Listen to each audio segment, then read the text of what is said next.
You are watching a Fact TV presentation of the town of Swanzey.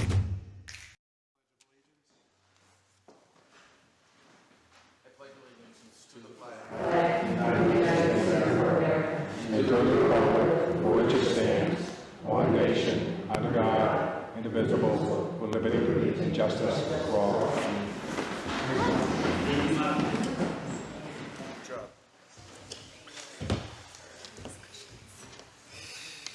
We're gonna make it through the night. Okay. Billy, I'm so out of it. You better leave that. I'm gonna have you stuff to get you back into it. Thank you. All right, ready? Where are we? Okay. Make a motion to approve the regular minutes for October 22nd. Second. Okay, I have a few comments. And we also have some comments from the floor having to do with some comments that were made last week, but I'll go through mine first and then, what's that? I brought up something about the, what Mike York said about, it wasn't in the governance, it was in CIP. Yeah, we'll get to that. Okay. Yeah, that's what essentially wants to come from the floor as well, but if Mark's got it, that's fine. The first part would be on page 1. The chair called the regular meeting to order. What we did was reopen. The meeting was called to order at 4:30. Yeah, we just reopened it. And then under minutes, there was a motion by LaBelle to approve the minutes as presented. It was as amended.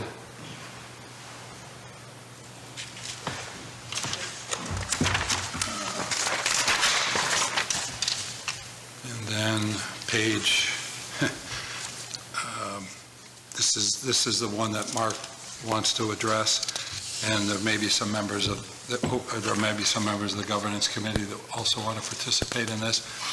Under appointments, the heading, the heading was governance committee update, but the second paragraph had multiple subjects, one of which was the governance committee. So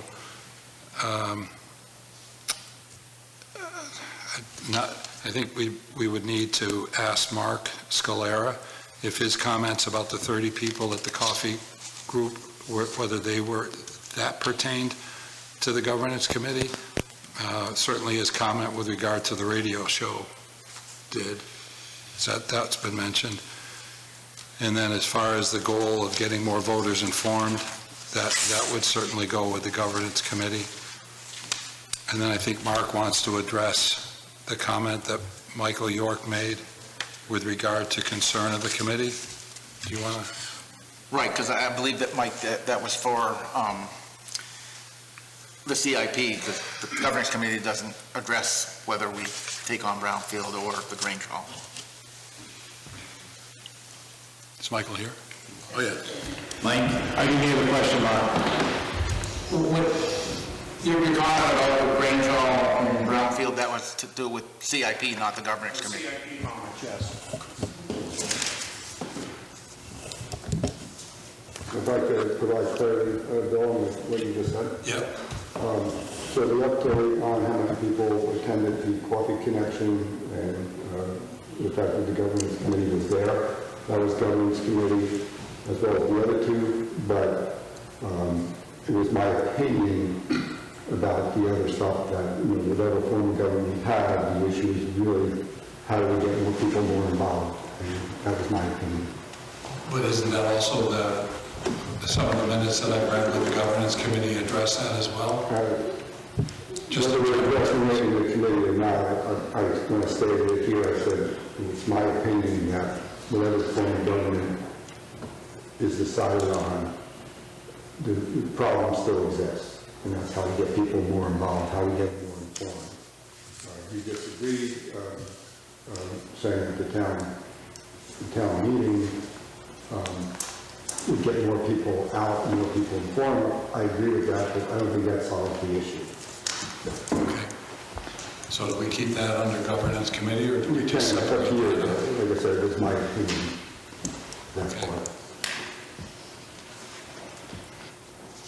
You can leave it there, but it's not part of the recommendation. Right. It may not be part of the recommendation coming out of the committee. Correct. Yeah. Richard, did you have anything you'd like to add? Just to follow up on Mark's correction there, I just want to reiterate that our charge is to find ways to increase the participation of the town electorate in the process. And we haven't deviated from that, and we're, in fact, are getting a little more focused on it. We're doing I think two videos tomorrow to be put up on the Facebook page. I just want to reassure the chair and the board that we are not getting ourselves involved in the main financial part of any ongoing project or what have you. That our focus is staying strictly with what you charged us to look at. Great. Thank you. Ann, anything else that hasn't been covered? I have a couple of updates. You want me to wait for that while you... Yeah, we're just trying to clear the minutes. No, this is good. Thank Okay, you. thank you. Think you got that, Sue? Well, my question would be whether I had anything from Richard in last week's minutes, comments on this. Because we're just amending the minutes right now. Right, we're amending them, but he's making it clear, as Mark did, that Michael York's comments had to do with CIP and not with the governance committee, so we just need to separate that section out. Okay.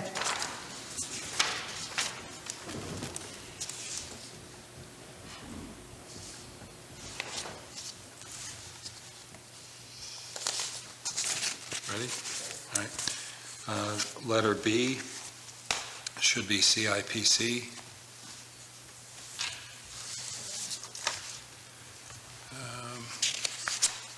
Then, just as an observation, I appreciate all the detail with regard to the budget items, but the way they come out, it's not really clear to people. So I think moving forward, just a general comment that the budget was discussed would be more helpful.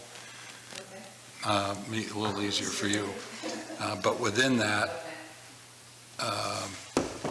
let's see, I don't know how many bullet points down it is, but say 10. There's a heating oil.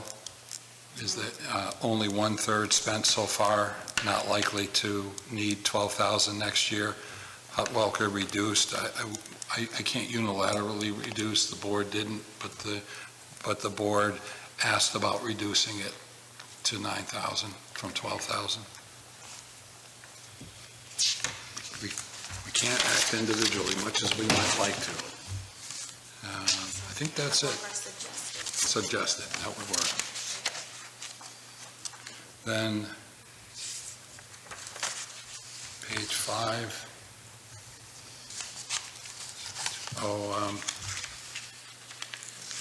It had to do with a motion, and Lori, correct me if I'm wrong, it's at the bottom of the page. LaBelle made a motion in accordance with RSA 128:1.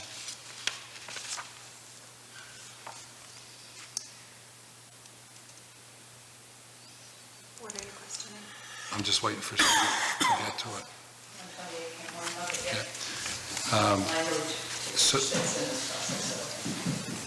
Okay. So after health officer, his motion was, as written, was to resume, but it actually was to continue. In other words, resume would be, there would have been a break, but there was no break, I don't believe. Lori? Yes, correct.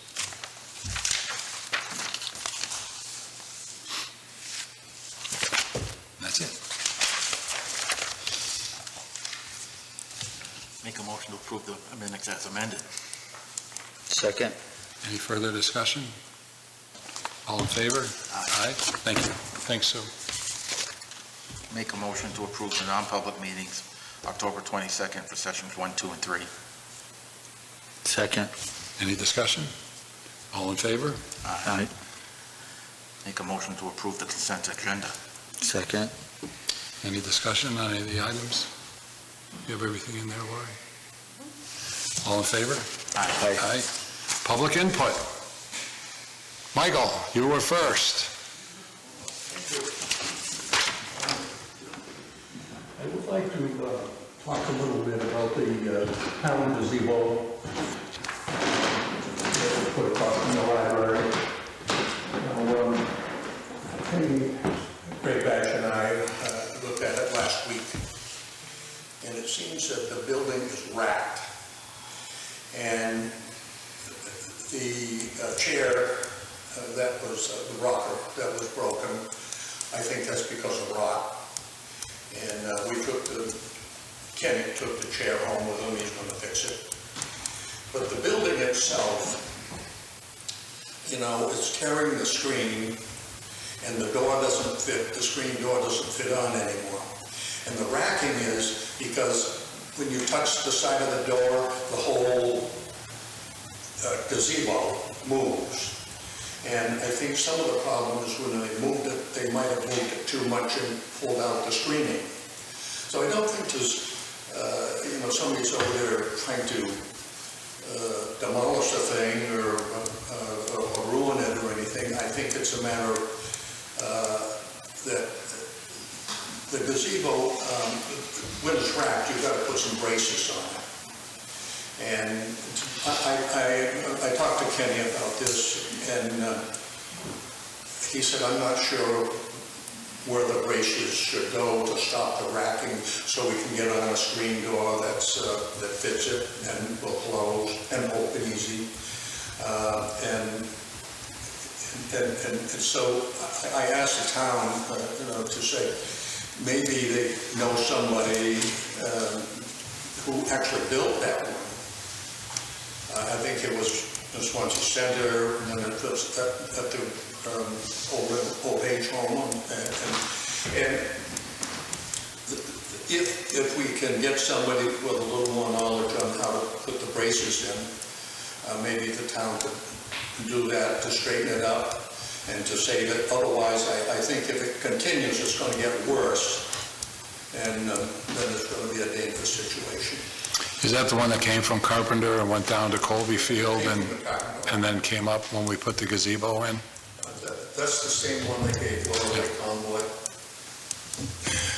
You go back before me, Michael, I don't know.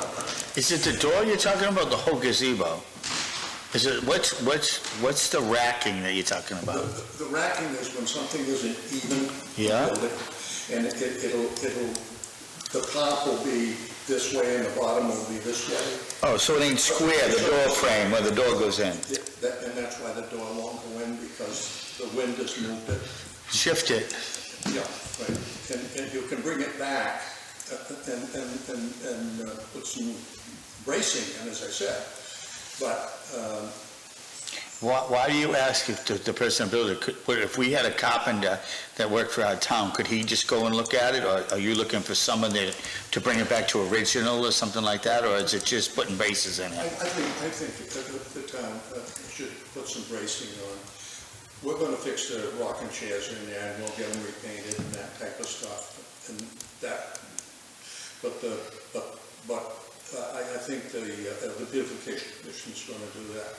But we need somebody to brace it, so it's going to stay in place. And if the town could do that part of it, that would be a big help. Sure. We can refer that to Joe DeRusso. Our carpenter is back on staff now. Or Paul is back on staff. He's really good with that kind of stuff. Well, you know, it's a funny building, and it's. I don't know if you need an engineer to look at it or anything else, or maybe a good carpenter that's done these things before. So I just wanted to bring that to your attention. I don't think anybody's vandalizing the place, which I think people have been thinking. And I think that we just need to make the repairs and it'll be fine. We appreciate it. Thanks, Michael. Thank you, Mike. Laura, you'll take care of that? Thank you. Ann, welcome.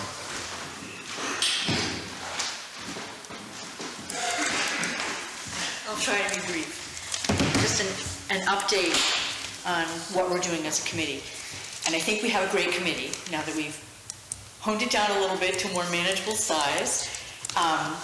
We've been working well together, and we are all in agreement with how we plan to move forward. We've taken some good steps. We have a Facebook page, and we have posted only things that are specifically related to what we're doing. So that's the question and answer.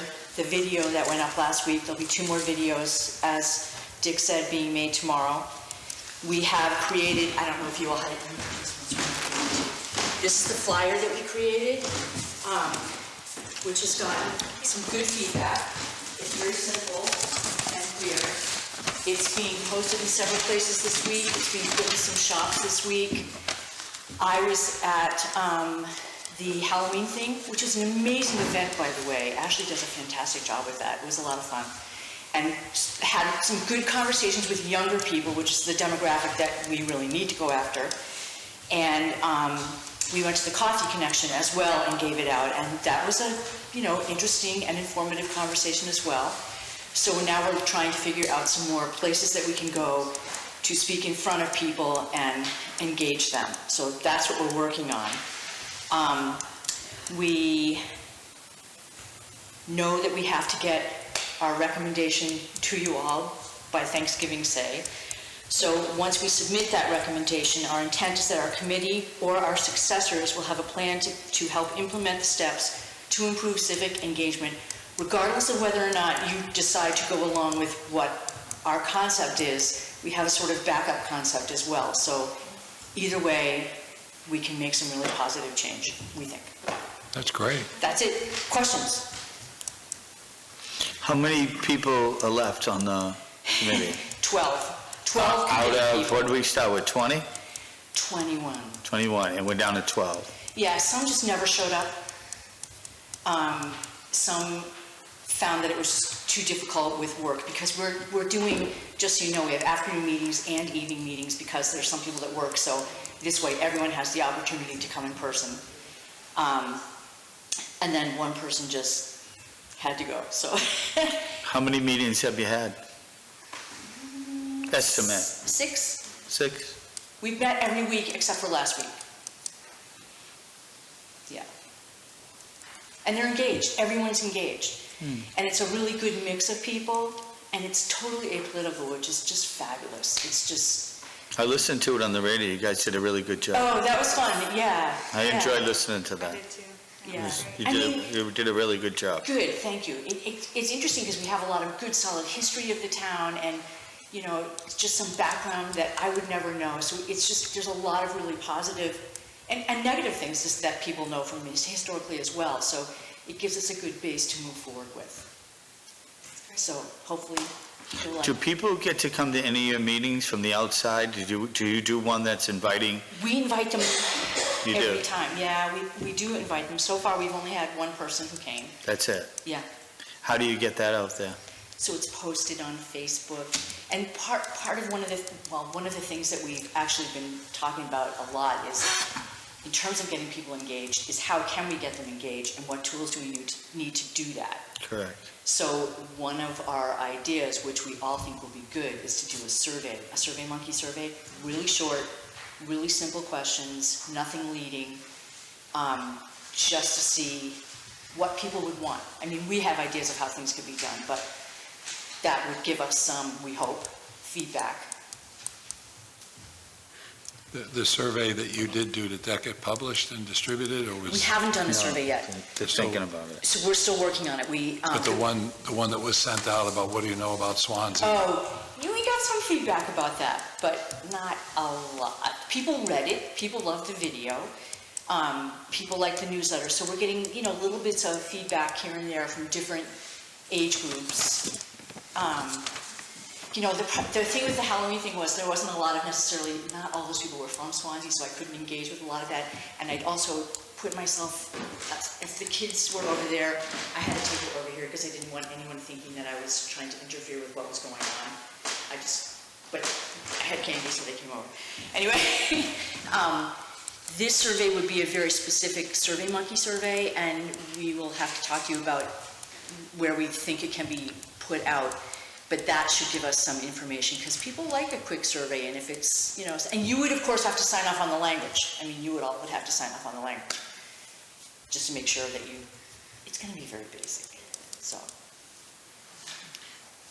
I think that could be a good lead-in to something that Keene does, where when they have a group, they solicited a few years ago, I think it was 200 people, and I participated for a while, but I don't know, maybe they stopped it, but basically what it was people agreed that they would respond to a survey.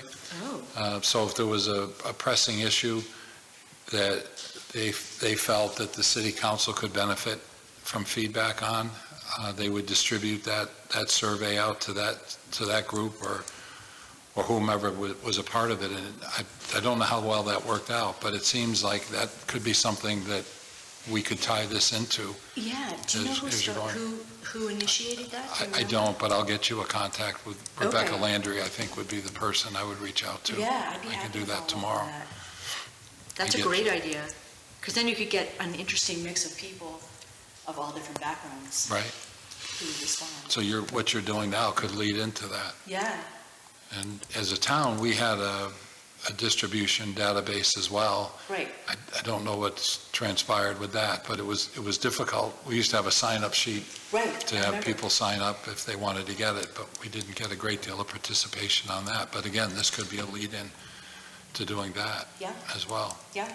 The whole goal, you're right on target, is how do we get more people engaged and informed? Well, it's not just me, it's a great committee, and they're all working together, so it's very, except for one blip, it's been awesome.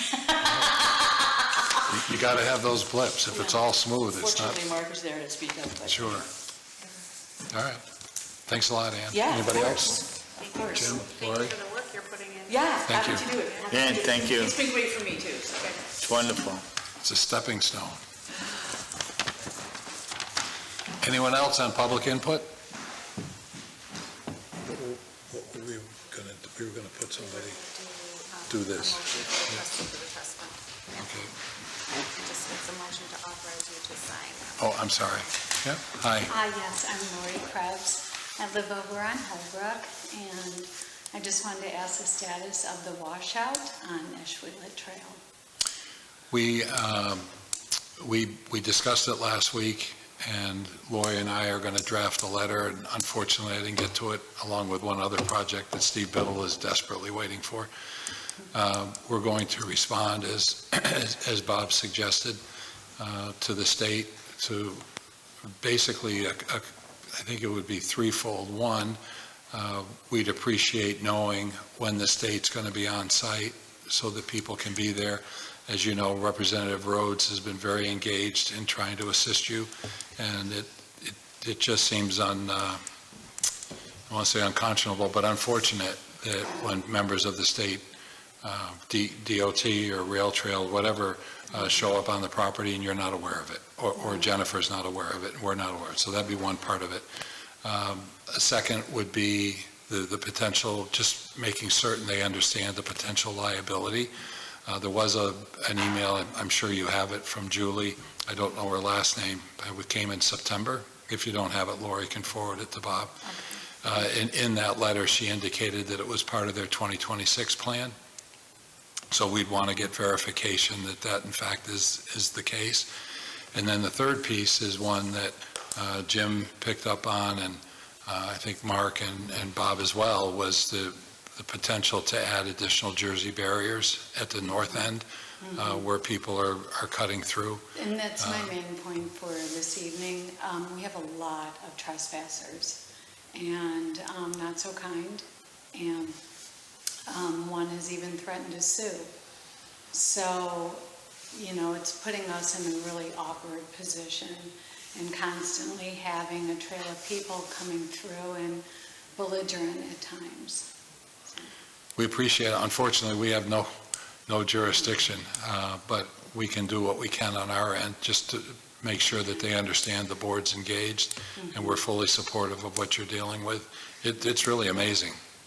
People would have to see it to truly understand the depth of the chasm and the amount of damage that was done. It's, And the last we knew, FEMA came out and it was estimated to be $500,000 and they would cover 80%. Is that still the case, do you know? we've not been notified of that. Okay, because I do have that. If you could forward that to Lori, Sure. but, so we'd have it as a record, but we have no jurisdiction on that. It's not, Okay. it's not a town issue other than to try to probe and prod, Okay. as much as Jennifer is doing on your Yeah, behalf. she wanted to join this evening and she couldn't. She said she was dealing with She's put in something. a tremendous amount of time I know. on that working for you, and Right. it's just unfortunate that we're not getting the cooperation from the state, but they do have, we just lost the Route 10 project that had been in the 10-year plan, and we just lost that due to budget cuts. And Okay. obviously, this is an expensive, And I think that'll be my point. If it is continued to be delayed because of budget cuts, that's fine. We just ask for more protection for Sure. trespassers like the Jersey barrier.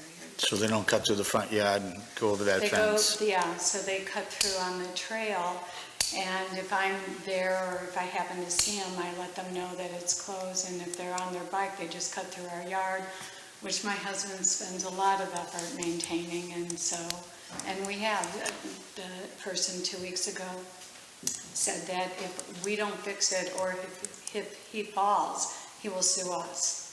And, you know, so it's putting us in a really awkward spot. it certainly does. Okay. It bisects your land. Yes. Or your exactly, property. right in the middle. Yep.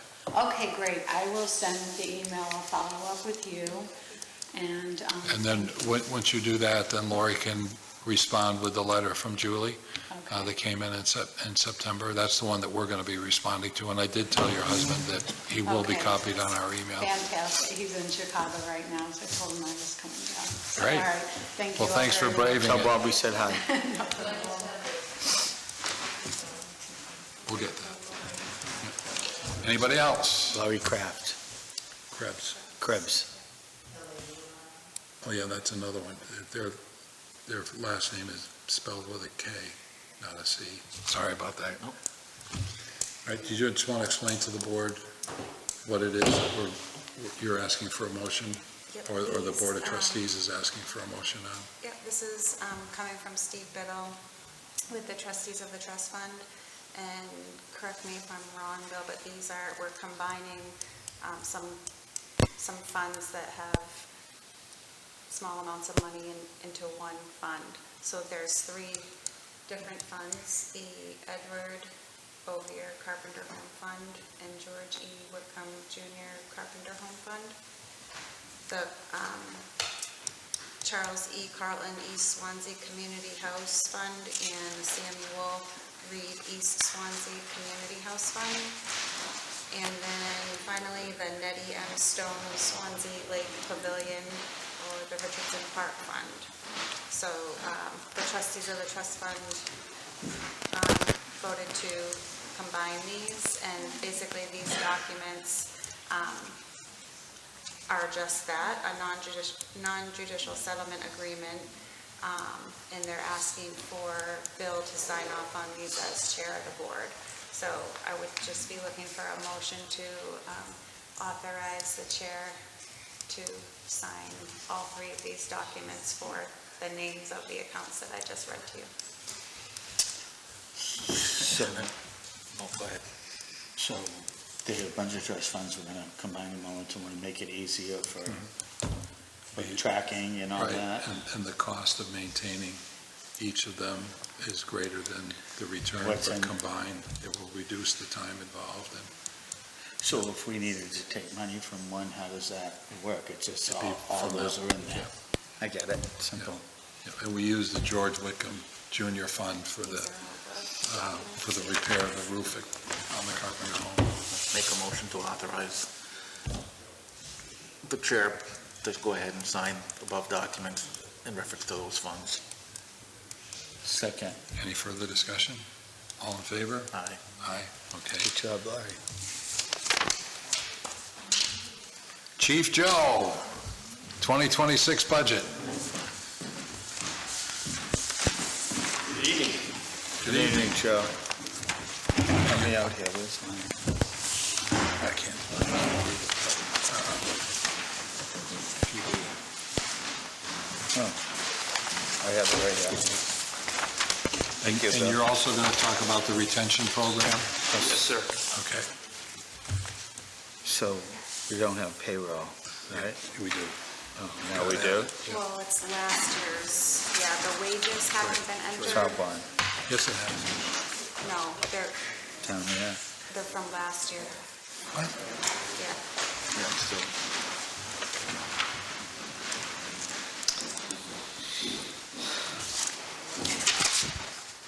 No, you told me that the payroll was up through, For what's been expended, but as far as budget for 2026, the wages are not in the proposed budget yet. But it, oh, no, I understand that. yeah, the first column for what's So expended this is what we've is spent. current. Right here, right? That's what we spent through the last payroll. Last week. Last week. Last week? Yep. Okay. But It just doesn't show So- you where we're at over here. But the 900, that's listed in the column for 2026, Because, level funding. right, but that's not, Teresa brought over everything from last year into there as a placeholder. So we haven't put any wage increases or cost of living increases are not included in there yet. But what about the rest of the line items?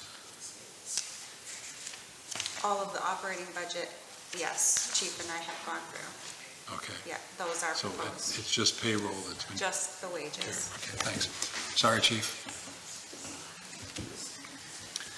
So we're only asking for less than 0.5% increase from this past year, or this year. Only. Only. Do you, any particular highlights that you want to go over? I know payroll is a challenging one. I was just curious, with regard to overtime. I'm a little unsure now. Is this just a carryover for the overtime? The 80,000? Do you recall, Chief, overtime, did you add in overtime? So what the proposal was for 80,000, Yep. So But which is a status quo from last year. But we're well over that this year. We are, because we are quite down in manpower. We hope to resolve that with the new incentives and, things that we're proposing to acquire or attract more candidates. So hopefully, if we do attract more candidates, then obviously we'll have more employees, which will take from the full-time personnel salary, which is way below what we usually come in at. Mhm. So it's a balancing act. But you don't feel that, go ahead. So you feel what we're gonna have left over in full-time pay is gonna balance out the overtime? You think More they're than gonna be enough. close? There's more than enough there. It's extraordinary amount Well, of you still money. got we still got 2 more months to go, and so, Yeah, we're all we right? get close to it. Yeah. You don't feel that 80 needs to be bumped? I mean, we could. Hopefully, we don't get there. Hopefully, we do find more personnel that can come on board. If you feel more comfortable to bump it up, I'm fine with that. Well, it just seems like you're probably going to add another 10 or 20, 10 or 15 anyway by year end, which will put you over 100, over 110 actually. Very good.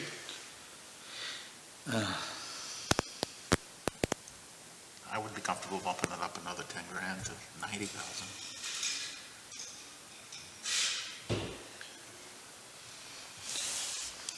I think we should go higher.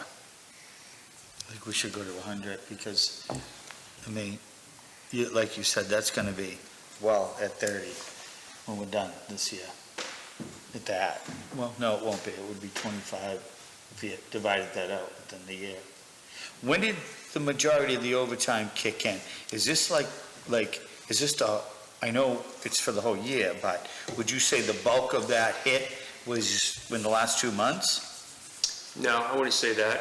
It's a continuous Because kind it of keeps- flow, that one week it's a little higher and the other week it's a little lower. So we could average this out to about 3/4 of the year, right? Certainly.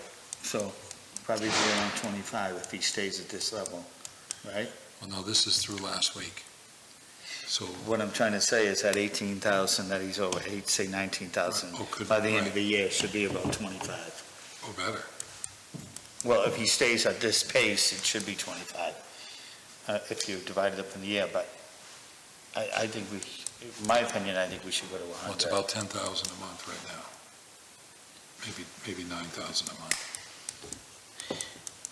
Because That's right, so it'll be another 18, that's right. which would be 36. Yeah, because I forgot to add in the bays, that, I got you. I figured it wrong. Yeah, so that's why even more we should go. We should go a little higher than that, I know. But you're gonna use the money from regular salary now, right, obviously? So if he has fully manned, we're gonna have an extra 20,000 extra in there, 30,000 extra in there that we don't need if he's fully manned. So if it's at 90, then he should be all set. Does the 900 represent a full staff? I thought we pulled that back last year. We did. So I think Mark's theory is right, but I don't think the 900 is fully staffed. I don't recall exactly now. I thought it was pretty much fully 14 or staffed. 12. You do? I think so. Okay. And defer to you on that one. I thought Michael had cut that back 1 or 2 positions. Maybe. I'd have to confer with, I think we went from 14 to 12 on positions. I thought, I could have sworn. No? No, that's what I'm asking. I seem to recall that was cut back. What's that? I seem to recall it was cut back Yeah. based on being understaffed. All right. Can we go to 95? Okay. Split the difference. All right, so we're going to suggest you consider bumping that to 95.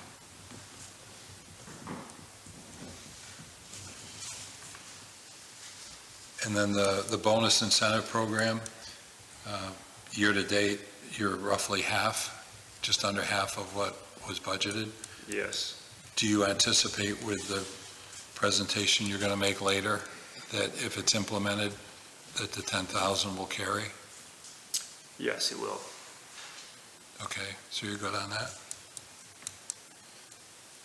Anybody else? Well, the recruitment there, that we're over budget, does that figure show, is that money from when we have to buy out somebody's contract to bring them over here? Yes. So what that's why happened. we're looking at that Yep. number, right? We had a transfer that came over, we Yeah, purchased this okay. contract, and that's the bulk of that cost right there. That's a bump, Pretty much all of it. yeah, so that makes that more reasonable why it's there. All right? But is the 12 adequate? I know you can't really project, but based on what other communities are paying for the sign-on bonus that we would have to Well, buy the out. bonuses are only getting greater and greater. So, I mean, we might not find a transfer that has a contract. I just can't guarantee that we'll find one. So, I mean, we can appropriate the money so it's there in case we do find one. But the likelihood, I don't know. We may or may not. So you're comfortable keeping it at 12? Yes, sir. 2 above that is PD cell phone. Mhm. Is that, do we have is that a cell phone that goes to each officer? No, we have cell phones in the cars. Okay, so what are those cell phones? What are these cell phones for? The one, Wouldn't that be chiefs? It would be I have a cell phone, correct. I think the detective had a cell phone. And those are the only 2 of the cell phones that I'm aware of. Chief, didn't the supervisors have? I had one when I worked there, so I don't know if you I continued believe, that. so we're going to meet with the cell phone rep and look at all of our cell phones townwide. But I believe there were cruisers, ones for the cruiser in there, right? Well, no, we have 5 for the cruisers. 5 for the cruisers. They stay in the cruiser? Yep. I think what Bill's trying to get at is we budgeted 3,500 and we've only used 300. I mean, is that, no? 3197. Yeah. 30, yeah. We have 300 left. Oh, yeah, I'm reading it wrong. That's it. That's good. There it is. You're right.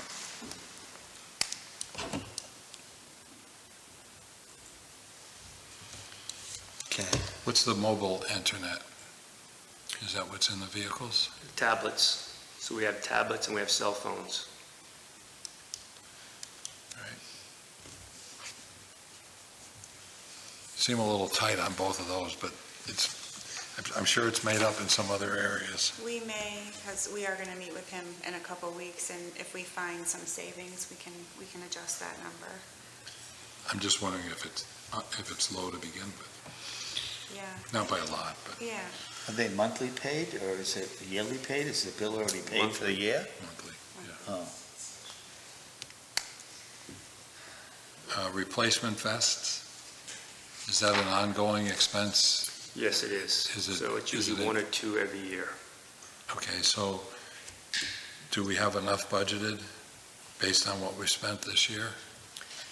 Yes. I mean, if we're fortunate enough to acquire maybe 2 more officers, we're looking at $2,000. A little more, over 2,000. Piece? Over 1,000 apiece. 1,000 apiece? But you've spent more than what you're budgeting for next year, so, but that's okay? Yes, so we might have to replace 1 or 2. So when the officers get hired, they get a vest, and then it gets replaced after about 5 years, expiration date.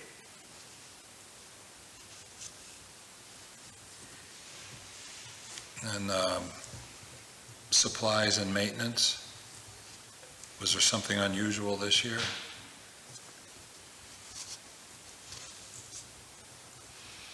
Something to do with the generator? No. Which line item is that? It's, 342. Oh, IT? No. Yeah, Yeah, IT support and maintenance. Oh, it's the maintenance. Okay, IT support and Oh, maintenance. that's So I different. purchased a platform for the tablets to communicate with the state, IMC, which we use currently for our report writing and also in the tablets. It does not communicate with the state. Spots for license registrations and wanted persons, things of that nature. So this new platform, which I purchased, was $3,100. It allows the officers to get that information directly to their tablets. Unfortunately, or fortunately, IMC is inexpensive, but it doesn't give you a lot of things that most robust systems have, and that's one of the things. Chief, you mean Crime Star, right? You're using Crime Star, not IMC. Crime Star, did I say IMC? You said IMC. Oh, that's a bad habit. Yeah. It's tough to break, but yes, it's Crime Star. So I purchased OpenFox, which allows the officers to get that information directly to their tablets from the state. I think that really should be taken out of PD service contracts as opposed to IT support maintenance, because it's not maintenance. It's not really IT for the most part. It's not their product. It's a product I purchased from a contractor. So that really should be taken out of PD services and contract.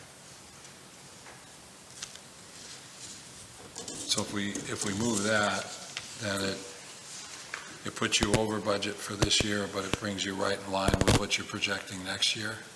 Yes. And are there any other contracts that are going to, this would bring you right at, just about at the 12,000 that you're asking for? Correct. Is that going to cover all the contracts? For next year, it should. All right. I foresee more down the road, but So with the IT support and maintenance, maybe it's unfair because we're going through a new vendor process now, but if you took that 3,000 out, you basically have spent what your budget request is for next year?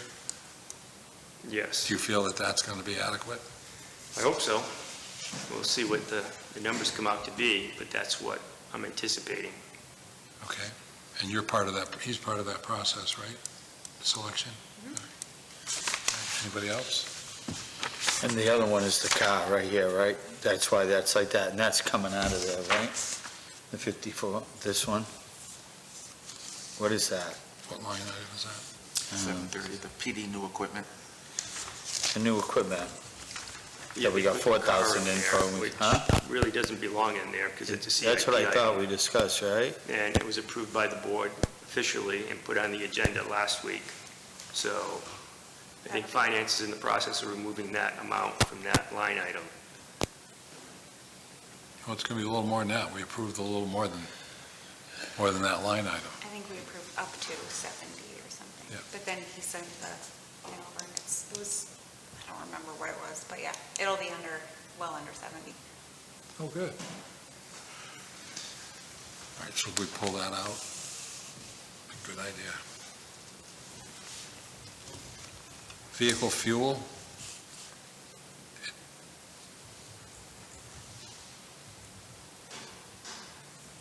You're at about 40%.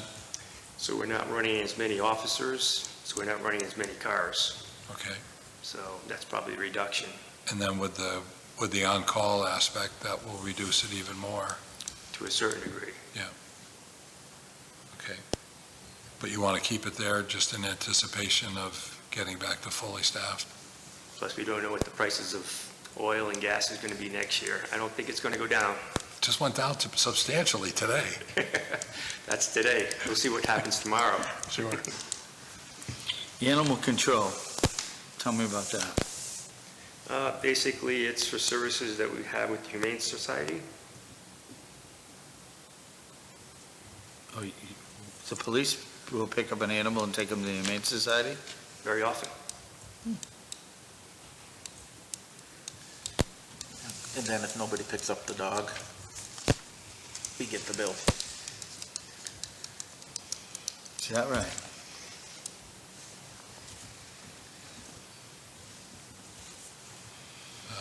Vehicle maintenance, you feel good about that? You're over budget? The faster we get rid of these Fords, the better. Well, it seems like you're on a pretty good schedule to do that. So. Slowly but surely. Yeah. But do you feel like the budgeted 12 is going to cover? I know it's hard to anticipate, but did you have an extraordinary expense? No, I didn't have anything. It's mostly maintenance, brakes, tires, exhausts, items of that nature that just starts to accumulate. So, yeah. And the department supplies where you've spent more than what you're budgeting for with another couple months to go? Mm-hmm.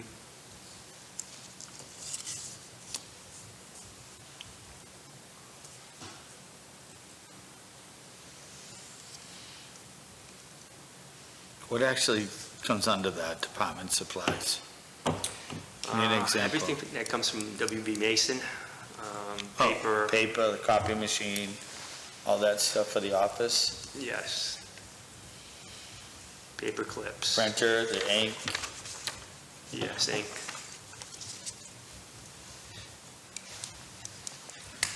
Anything else? You feel comfortable coming in with that number for 26? Fairly comfortable. I was shocked at what a ream of paper costs. It's very expensive. My God, it's incredible. Whew. Anything else, Jim? I'm okay. Lori? No, I'm good. All right. Thank you. Thank you, sir. Nice job. You want to go over the retention and hiring incentives that I proposed? Yep. Do you all have a list of the items? I don't. Where would I find that? I didn't. I emailed them, but I didn't print You them. have copies? Yes, I do. Could we have one? How could we get it for you? Oops. Well, you are younger than me. I'll let you walk. You are younger than me. I'll share this with you. Oh, I read my emails. we got a smart aleck here. I try, Billy. I'm just teasing you.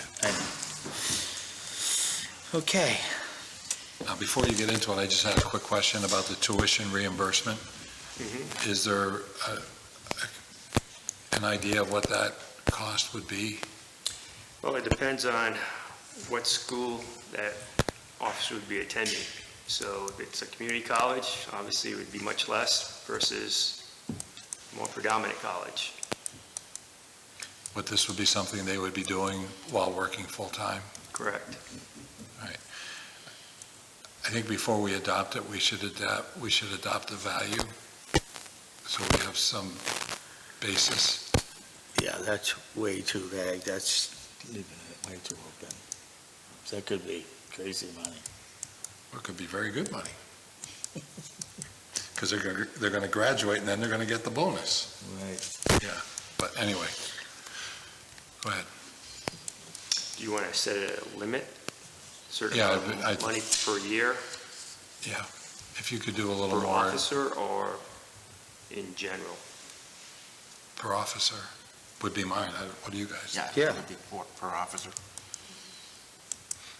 So if you could come back to us with that, and then let's go through the rest of it. Okay. So first item is the yearly education bonus for full-time officers. So for the associate's degree would be $1,000, bachelor's degree $1,500, and a master's degree $2,000. And could you refresh my memory? You went through that last week with what the current impact would be. Yes, I believe we have 4 officers who have degrees. Yeah, 3 were the first one associate and then 1 bachelor's. I think we have 2 that have bachelor's. Oh. And two associates, right? 2 and 2. I believe so. Okay, so that would be 5,000. And that would be for any degree, right? It doesn't have to be law enforcement. We can make it just law enforcement or just any degree. I'm okay with any degree. Get a degree.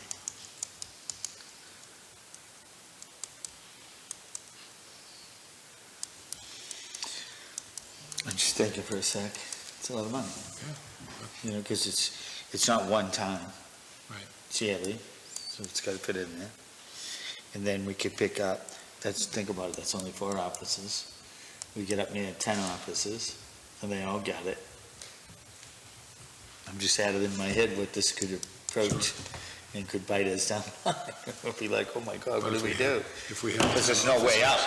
We're in, you know, so. You're good with it, Matt? I'm good with any degree. And it really benefits the police department quite a bit, I think so. Education's not a bad thing. No, I understand that, but. Okay, let's keep going. Okay, the gym membership, I know is offered that possibly the fire department might have a gym, or one might be put there for the use of municipal employees, or? Well, our town administrator is going to look into grant funding to create that. Okay. That was in last week's minutes. So just another thing for her to put on her plate. But yes, we're looking at that. And then Lori's also working with the Human Resources Coordinator to reach out to local facilities with regard to a group membership. So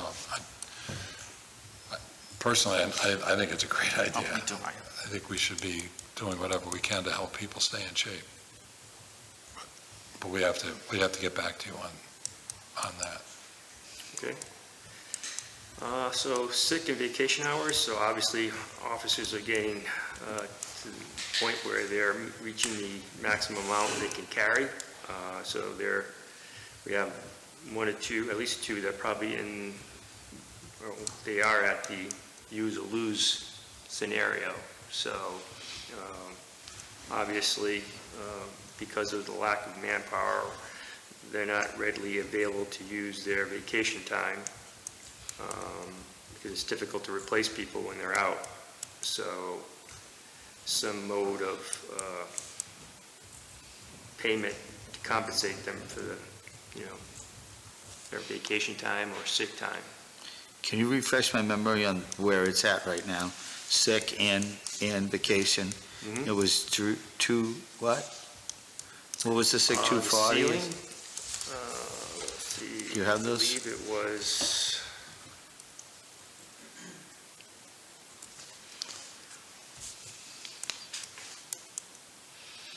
Ceiling for vacation was 160 hours and sick 240.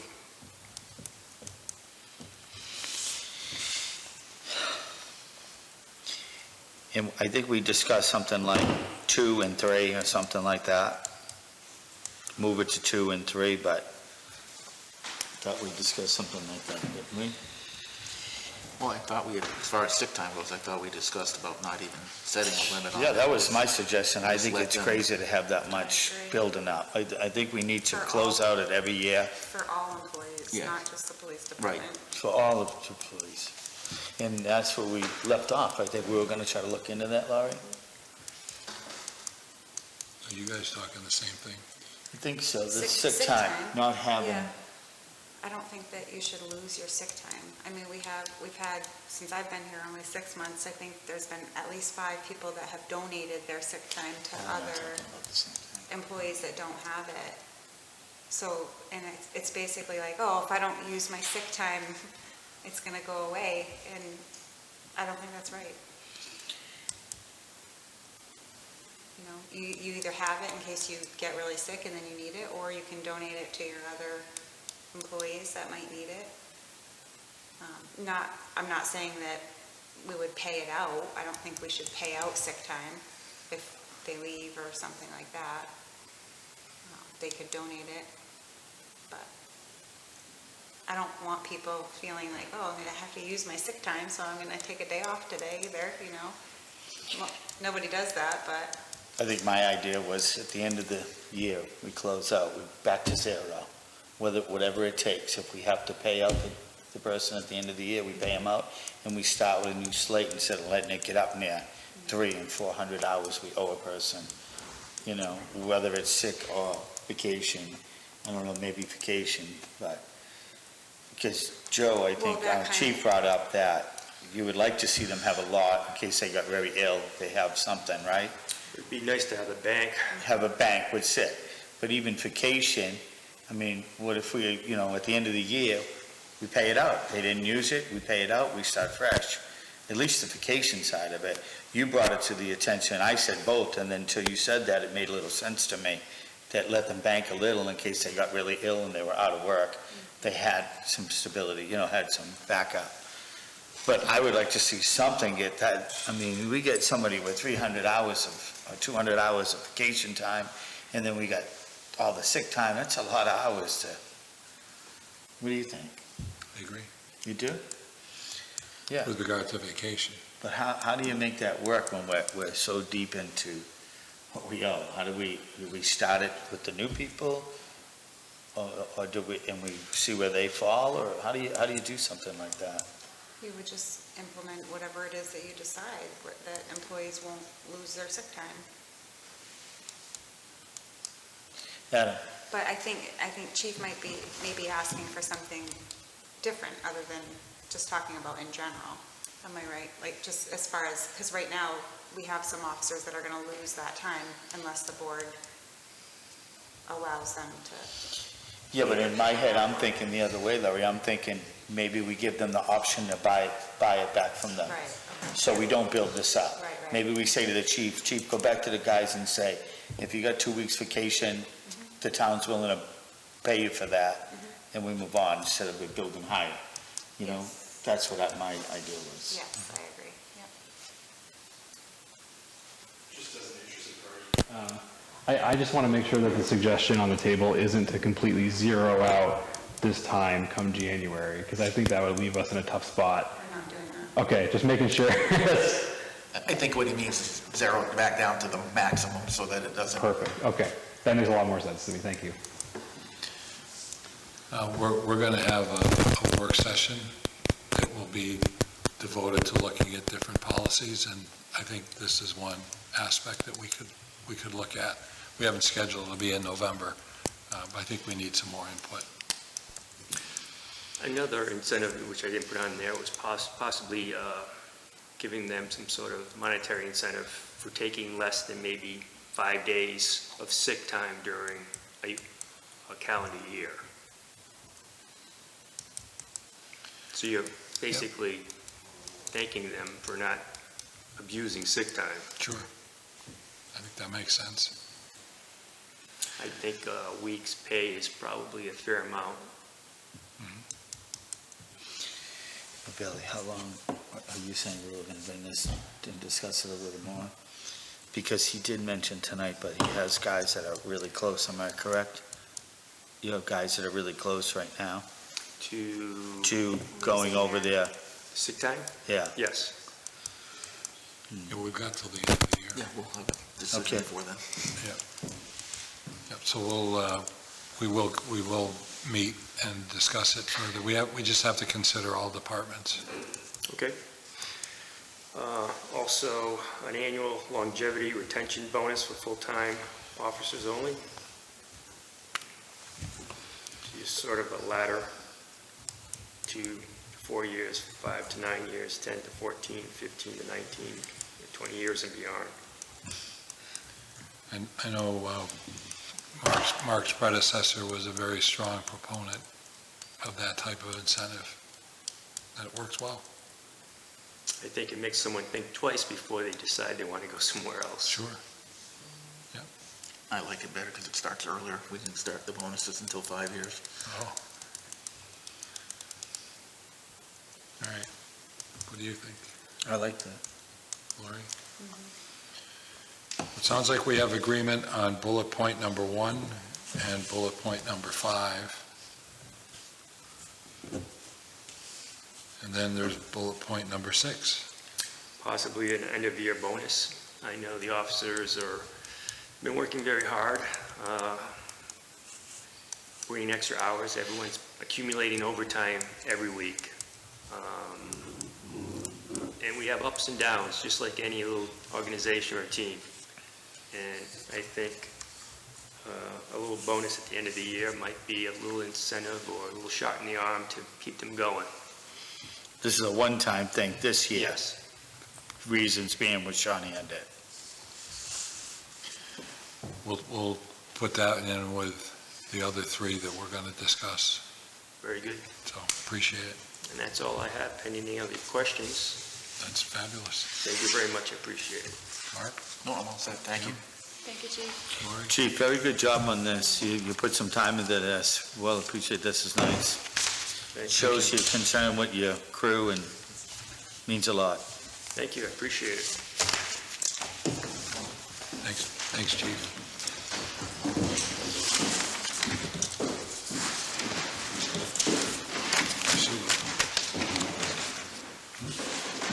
She quit. Are you good?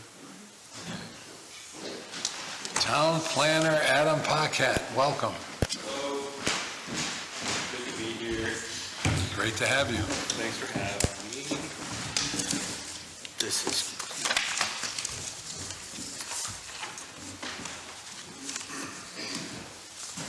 I believe you guys have me for budget and department updates. Oops, that's not mine. Want to go through it? Want to go through it? I do, yeah, let's do it. I'll start at the top. I think one of the big ticket items is right at the top there. You guys should see it on your end. I'm showing $15,250 for consulting fees for the planning department in 2026. Time out. Yeah. We got 3 lines above that. I haven't touched. He's joking, it's wages. Yeah. What? Those are the wages, so go down past the wages. He's talking about. No, I want to talk about overtime. Yeah, I thought he was going right from the top down, and that's. Oh, sorry, I haven't touched overtime, salaries. Yeah, our finance department's going to enter all the wages in, so we can just not, But I'm curious as to why the overtime is at 4,000 when we budgeted $100. I think Mike did the budget last year. The overtime is due mainly to weeks that we have zoning board, planning board meetings. Even during those weeks, I try not to go into overtime, and I think it's just, it ends up being a couple hours here, a couple hours there, and it adds up over the course of the year. Going forward, we can certainly be more careful about going into overtime, but it does happen. Well, it isn't so much being more careful. We want you to be compensated for the work you do, but year to date is 4,000, and we're budgeting $100 for next year. Oh, I see what the problem is. If you guys feel comfortable budgeting 4,000 for 2026. Do you want to come back to us, or do you feel like, because if you stay on track, you're going to be closer to 5,000? I'm hoping we're not going to get to 5,000.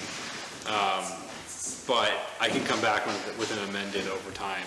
Let me do some math. But yeah, if you guys are comfortable with that, I was trying not to raise this too much, but 4,000 should cover theoretically 2026 overtime. Okay. So yeah. That's fine. We just want to budget with an understanding of what to expect. Right. So to the best we can. That makes sense. Yeah, I think that's a holdover from the way the budget was done previously, where overtime wasn't necessarily budgeted for because it wasn't planned for. So going forward, we'll definitely have that entered in more accurately, I think. Because I'm looking at 2024 and 2025, and it was 100, 100, which is pretty silly. Did we use it? Oh, yeah. So this is a year average? Like you looked at 24? No, I mean, the amount budgeted has been constant 100, and I know for a fact it's been well over that amount. we should look back what we Correct. spent overtime in 23 and 24. Yeah, we can do that. Yeah, we'll come back with an amended overtime number to your board. All right, so then you were going down to the community development consulting? Yep. So that is at 15,250. You'll notice that's an increase by 10,250, and the reason for that is because we are combining the planning, community development consulting, and the economic development consulting budgets into one budget, because it doesn't need to be two budgets. So we're combining that into one. And it ends up being the same amount, and we are planning on using that this year. 2026, we are planning on using that budget.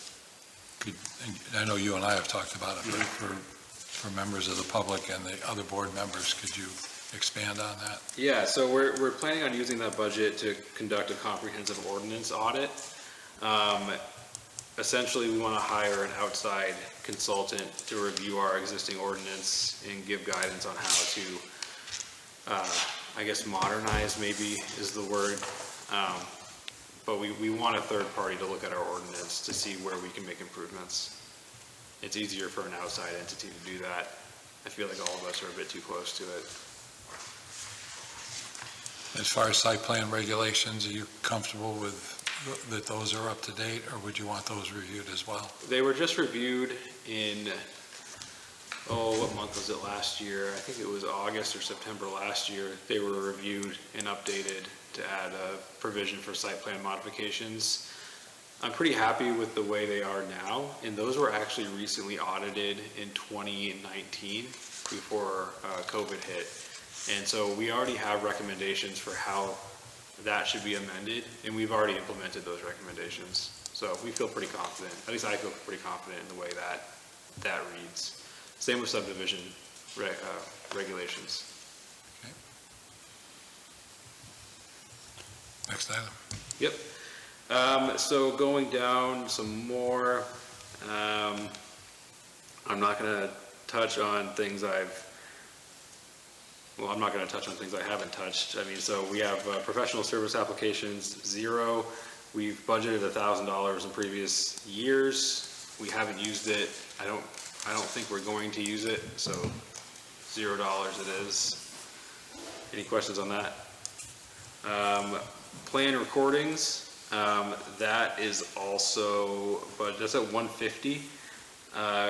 The only time we need that is if we find that a plan isn't located in the property file, we need to reprint it. That's only happened once this year. We usually get that work done by Gem Graphics. We haven't really needed that budget this year. I don't even really anticipate us using 150, but we might, so Sure. 150.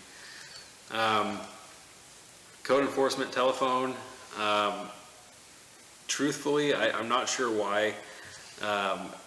We've only used, so we've used $649 in 2025. I'm not sure when that phone was purchased, how much it's used. I'm budgeting $650, which is only a $50 increase. I guess that's just in the hopes that, I don't know if usage is a problem, but I think $650 should pretty much cover it. I wasn't able to get a hold of Chris to go over that. No, it's a small amount, and Lori's going to go through that when they meet with the cell phone provider, but you're already through this part of October, you're already at it. So. Yeah, we are. So that number may bump up 150 maybe, but we'll keep you guys posted. So with the software, that might be another one based on our new IT consultant, but is this software that's specific to your use? It should be covering GIS software. So you think Axis, GIS, ArcGIS, anything that we use in our day-to-day. I think a lot of this budget covers ArcGIS tokens. So when we create maps, so when I created the TIF map, for example, I had to use ArcGIS, and we need to have available tokens to create those maps. Looking into alternatives to do this work, there really isn't much out there. So I bumped it up by 5%. I think it should be enough to cover what we need to do in 2026 while we explore other options. Okay. Down to meetings and conferences. We haven't really come close to meeting our budget that was proposed last year. However, I still bumped it up by $200 to $2,700. The hope is to send more of our board members to trainings throughout the year, do a better job of advertising available trainings through NHMA primarily. So when a board member signs up for a training through NHMA, typically there's a fee involved. That would come out of this budget. Then there's an annual planning conference that well, I'm going to it this year. That usually runs $500 to $700 depending on where it is. And then other miscellaneous trainings throughout the year. So the hope in 2026 is to increase the amount of trainings that we do with our board members, myself, and Stefan. We all support training. Absolutely. Quickly go over printing expenses. You'll see we only use $109 in our 2025 budget, even though we budgeted $700. I don't see us going much more than $200, so I budgeted $200. Should cover all of our needs. I think ultimately we can be a pretty lean department when it comes to physical documents, so 200s cover it. PCD advertisements. Sorry if I can't speak very much on some of these items. These line items were created before I was employed with the town, and so I'm having trouble understanding a lot of these. PCD advertisements being one of them. I imagine this is our abutters postings or abutters notices. Budgeted $4,000 from last year. We've only used $2,624. I don't see us needing, oh, no, never mind. I'm looking at the postage now below. So print advertisements, I want to try to engage the community more for public outreach. And so I think this could come out of this budget.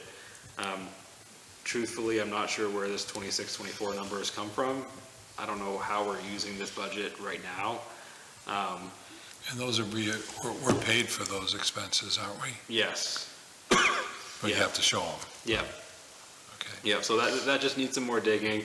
I did increase it since we are using it. I did increase it, and hoping to use it for more public outreach in 2026 for various things that we can touch on a bit later. Well, it sounds like if you coordinate with what the governance committee is doing, there'll be some opportunity that way. Yeah, we're gonna chat about it after the budget. I think I'm really excited about 2026. What do you mean we paid for those advertisements? Do we get it back? Well, The applicant. The applicant pays it, Yeah. so it comes back to us. Reimbursed, yeah. I got it. I got it. And so we don't forget it, you all are looking at our permitting fees and Oh, yeah. and adjusting them accordingly. Oh, yeah. Yeah, we're gonna chat about that after the budget too, because I have a discussion item on that.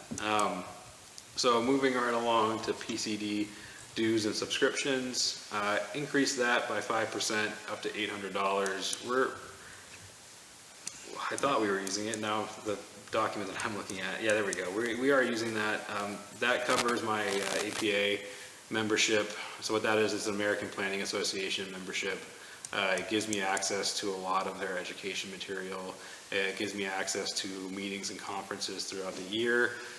Eventually, I should be AICP certified.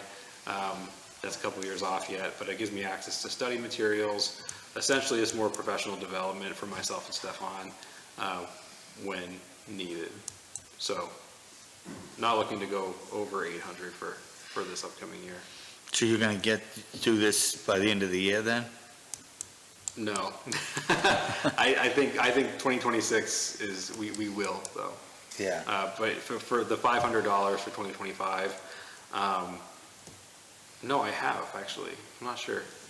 But we're gonna look more into that because Okay. that 500 should have already been gone. It may have gotten accidentally put somewhere else. Yeah. Yeah. Yeah, we can. My APA dues are worth 400 this year. So anyway, and this is actually where our posting comes from, PCD postage, which this gets reimbursed because the applicant pays posting fees. Initially, though, it does come out of this budget. We've had a lot of postings this year, hopefully a lot next year, so I bumped it up by 5%, hoping more development takes place. Is that all for you guys? I'm looking at a different screen than you guys, I think. Well, the code enforcement vehicle maintenance. There it is. We have to move a few things around. We do. Yeah, so the planning budget, last year it wasn't done by me, and going forward it will be done by me. I'm looking to condense a lot of these items, shrink them when needed, make it more easily read and understood. Yeah, it looks like you can fine tune this quite a bit, knowing what you know after what you worked. Yeah, and so, for instance, code enforcement vehicle, gas, apparently $98 has been used, and we have spent $2,767 on code enforcement vehicle maintenance. That needs to be looked at for next year. I zeroed those out. Car's not getting used. I think we need to have a longer discussion on town vehicles. They're really important. I'm using one to go out of state just next week, so we need the vehicles, but I think we need to have a discussion on how many, how much we need to spend on maintenance, et cetera. So I think we can save some money next year, possibly. Maybe we downsize the amount of them and we have something nicer. That would be great. So we don't have a high maintenance, and we also have a tremendous car that you can go out of state with. And then there's more room in the parking lot. And I think it's an all-around good idea. Yeah. Department supplies. Yes, department supplies. The reason I increased this from $1,200 to $2,500 is because our office needs 4 big items. And by big, they're not that big, but for planning, they're big, right? I need a new desk. Need is it's a low need. I just need more space. I have a lot of things that I kind of just throw around. We need a big table for plans. We have to go into the conference room to read big plans right now. Sometimes it's not available. So at the end of my desk, I want there to be a nice long table for all of us to be able to review plans at. Code enforcement needs a more lean printing setup. The big printer in our office right now breaks a lot, and it's not very reliable. So we're looking at prices for a smaller desk printer for just building permits. And then Stefan had indicated needing space for more storage. So, yeah, we just need more. Problem we have is that room, right? Yeah. So we need to more effectively use our space, and to do that, we need better furniture that fits the space and gives us more usable space. Could we build something up on the wall that you could lower down when you need to work on plans? Probably, yeah. And then we put it up when you're not using it, so we lower it down, we put the plans out? I don't see why Because there's not. some space here in the wall. Yep, I don't see why not. We can Because certainly. I'm picturing your office, and Yeah. you are in a tough situation there. Yeah. Well, the amount of stuff you guys do in there. Yeah, so there's some space efficiencies that we can make. Desk, printer, table, all this stuff. It goes into making it a more usable space. Do we lease that big printer, or is that ours? Oh, that being the dinosaur. It I'm should- sure. No, that's- I was looking I'm at- sure No, but I was looking at it the other day. Do we own that? we must. We have because to. It's like 20 If we years don't old. own it, we need to get rid of it. No, but No, that's We pretty, need to look into getting another copier and then making it so that our town clerk doesn't have to go through the lobby to get to the other one. We're gonna address that. just buy the one that you buy, the bottles of ink, not cartridges or digital. I do it, and Yeah, it's the no. best way out. It's the cheapest, everything. Yep. And then the Southwest paid off for the year? They should be. 8270, yeah. Yeah, we budgeted 83 for last year, 85 for next year. I actually don't know what the fee is gonna be for 2026. What is I Southwest? bumped it 5%. What is it? Southwest Regional Planning. That's Todd Horner. Okay. We get a lot of, you have a lot of opportunities to use Southwest. Oh, yeah. They've helped us with the emergency management plan. Huge resource. Money good spent. Oh, well. yes, yeah. Yeah, we They definitely do want to spend that traffic money. studies for us. Nice. They were very instrumental in the Route 10 project. Good. That got Yeah. canned, but Yeah, they're a great resource. So that's a one-time fee a year? So definitely want to keep that. Yep. Yeah, love them. sounds good, young man. All right, any other questions? I know the budget that I have on BSNA includes a lot of other stuff like RTAC and EDD, economic development, but as far as planning, yeah, we're good. Unless there's any other questions. Does that cover code as well? Yeah, So it's all good. The vehicle, cell phone, yeah, yeah. Okay. And Adam, just going back to the consulting, so we took the 10,000 Oh, yeah. from the EDD consultants, right? Yep, And yep. then, so next year, this small little economic development district, we're incorporating that into his budget. Correct. So planning and economic development instead of Yep. just having, I see. So so consulting this budget. $10,000 that we budget for, that's why this line went up, but this, it'll be gone from Yeah, here. consulting is staying the same, and we are actually using it in 2026. If we don't, we're in trouble. Yeah, Awesome. and then if you guys still had time for department updates, happy to do that, or I can come back next week. 5 minutes, talk 5 about minutes? permitting. Let's do it. So in 2026, we are doing a fee reevaluation for all of our permits, and we are also evaluating impact fees for new development. That would have to go on the warrant article for 2026, though, so we are still a ways off on that talk, but in the meantime. 26 or 27, because 26 is right here. You're right, 27 for impact fees. So getting away from impact fees, application fees, and permitting fees. That's going to be the big focus for immediate change next year, and I believe this board needs to approve those fees. It's my understanding that we recommend new fees. We give the data for why we're recommending those fees, and you all review that and either approve it or revise that. Is that correct? Okay. And that's all has to be done to do that? I think so. We're going to do some more research, obviously, before I bring it to this board, but. For the building department, right, you said? Yep, building and planning. I think planning has their own, over their regulations, right? Yeah, and I'm going to go through the RSAs again and talk to Cordell probably once, The board of selectmen will do the building. Yeah, but we are looking at all of our fees, and we will, at this stage, I think we're going to be recommending an increase in all building permit fees and planning application fees, but it's too early to say that definitively. But I think that's where we're leaning right now, especially. Do you see that we're that far off on what's around? Do you feel that we're that far off on prices, on fees? I feel like we're behind. We're definitely lower than we should be. Okay. I just don't know how much lower. Got it. And so we need to raise it at least a certain percentage to be more in line with neighboring We had communities. 5 or 20 or 30, where do you think it is? It's too early. Too to early tell. to say. Yeah. Okay.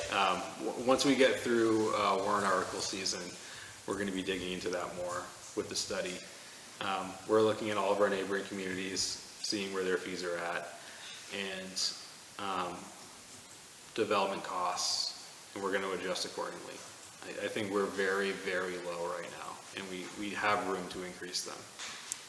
But we don't want to increase them so much that it scares people off. So it's a balancing act, and that's what your job is. But you guys will be seeing proposals early next year. Great. Yep. Anything else? Just some quick stuff for 2026, since you might not, well, you probably will see me before then, but planning wants to do a series of roundtables in 2026 to engage the community. We mainly want to ask the community what they want to see in Swanzey, how they want to make it happen. We want to try to engage with volunteers more, hopefully some younger volunteers. So we want to try to make some more inroads to community members to try to get them on our boards. So we're currently looking at maybe 3 to 4 roundtable sessions, question and answer sessions. Come talk to your planners and tell us what you want to see, and then try to grab those people for our boards because we always need one more body.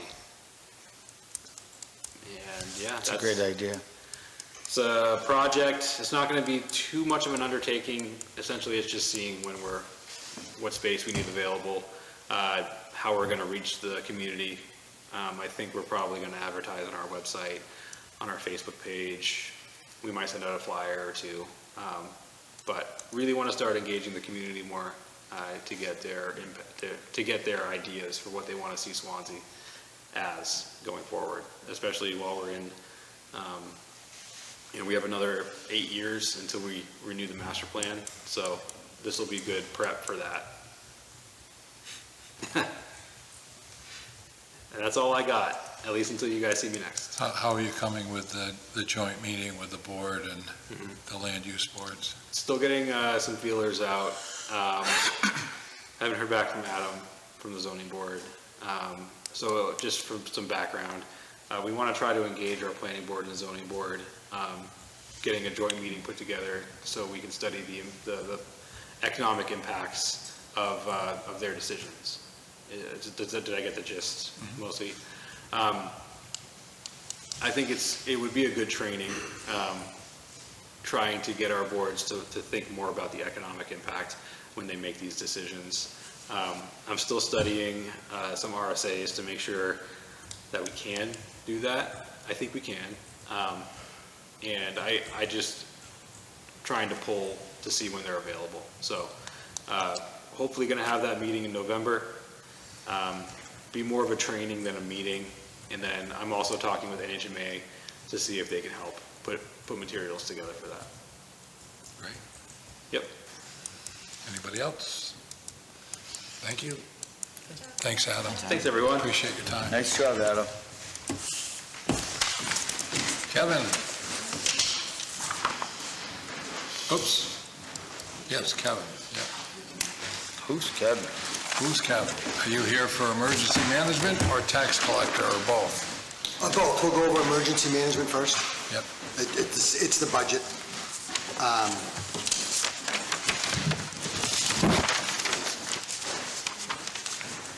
Page 3.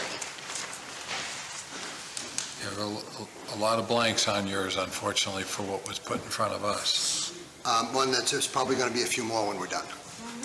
It's going to be what, a few Be more? a few more blanks when we're done. So the first line there, salaries, that increase, I wasn't clear on how it was done in the past with the deputy.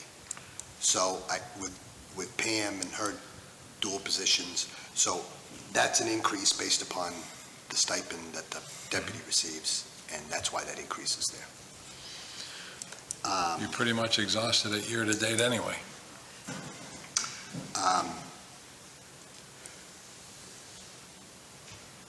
So we would maintain the internet. That training and meetings, there's a typo. That should be, it's not going to be zeroed out. That $500 should be there. The next item's the generator. Those were when the EOC was in the police station. Those generators are at the police station. That really should be moved to the PD budget. So you're not removing the one above that, you said the 500? Right, that's a typo. Ignore that. Correct. Okay, now we're on the 750 for the generator, you're saying we need to remove that? It needs to be moved to PD. It's the PD's generator. Yeah. It should fall under. What do you think, Larry? I Yeah? mean, either that or general government buildings, and we have a line for generators. You guys can work that out along with the fuel. I have some notes here. Yeah, I just didn't, Arbitrary I stuff. guess I just didn't see where it would. All right, so that's But gone. the EOC's not there. Why am I It will be involved? somewhere else in the budget. We just weren't sure So where. the fuel will be gone, right? Yeah, and the fuel will be moved as well to another Yeah. budget. And then everything there, the other items there are pretty much staying the same. Okay. Well, you increased something, 1,000, didn't you? 1,200 for the salary. The new equipment? New equipment? New equipment? Yeah. What's the new equipment? That's just a line item that, the radios are coming out of the general fund. That's ideally looking at probably a new laptop. The current one that we have is very outdated. So we are increasing that 1,000? Yeah.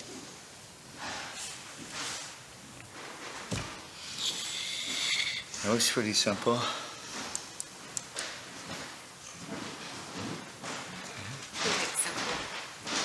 Seems like there's a little more work we have to do on it, so. Now the health officer? No, that's Stefan. Oh, that's Stefan, all right. Okay, a little more work on. We're just getting the different line items where they need to be. Oh, yes, yep. And then usually we would see some expenditures year to date that we're not seeing. So it's hard to know whether those expenditures have happened or the money's sitting there. It's been very little expenditures. Yep. All right. So the disaster plan, that was an expense that was reimbursed by a grant through Southwest? Well, it will be. Because we're doing it in 26? It's actually, it actually expires in 27. So we are in that process. We're waiting to hear before the grant. Okay. Would it be a project for next year? Or is it a project for? But they made it clear to me that don't start or do anything on it till we've got the grant approved. Sure. Yeah. But I would think we would be underway. It would really have to be underway in 26 if expires in '27. Okay. Any questions? I'm good. On to tax collector. So it's not really an update, but more of, I've been looking at a list of town-owned properties that we have and trying to identify what's there, and I believe there's a number of properties that have been forgotten about, not really looked at in a number of years, and that several of them have been taken by tax deed. At this year's conference, I talked to New Hampshire Tax Deed and Property Auctions. That's a state, it's within the state of New Hampshire. They handle disposing of tax deeded property. We've got one particular piece of property on Kempton Road that we took in 3 or 4 years ago. We tried to sell it a year ago, and there's issues with the title that need to be addressed. And we really need legal help to get that done, to do it properly. I don't believe there's anybody in town hall that, certainly I'm not capable of clearing that up. And actually Lori and I met with them, and I had given them some preliminary information on the title to that property, and they looked at it and they seem to think that they can help us and get it cleared up. Who is them? The name of the company, it's one of the lawyers there is Weston Sager, and it's New Hampshire Tax Deed and Property Auctions. They're attorneys, and they would have the expertise, and what he did, he looked at it, he didn't seem to think it was beyond his capabilities to get that stuff cleaned up, because there's a lot of entities involved. HUD is one, in getting things cleared up there so that we can sell the property and it's marketable. Is there something on the property? No, it's land. Just land? Yes. There are also a couple of other properties. There's one that we took in that's on South Road. It's actually almost at the intersection of Flat Roof. That I don't see any reason to keep that, in my opinion. It was desired to be designated a park. Mm-hmm. The previous owner applied to the zoning board for a variance for septic, and it was denied. So essentially rendered the property unusable, and that's why they let it go to the town. That one we did take as lack of taxes, and there's actually 2 parcels there side by side, I believe, right on that curve. Is it because the stream is there or something? Because that's where that stream is? Well, I guess I'm just preliminary looking at some sort of authorization to go through these, and then we'd have to get a number of people involved in looking at them. Sure. And another one is on Pine Street. We had talked about that one this morning. That's what I see, that seems to be could be a desirable piece of property. And I think and there's a number of others. I'm still working through this process, but I'd like to take and certainly engage this company to clean up this one that we attempted to sell, and the title is not clear on that. And would they auction it? Yes. And ideally what they would like... With a reserve? I think we could set it up that way, yes.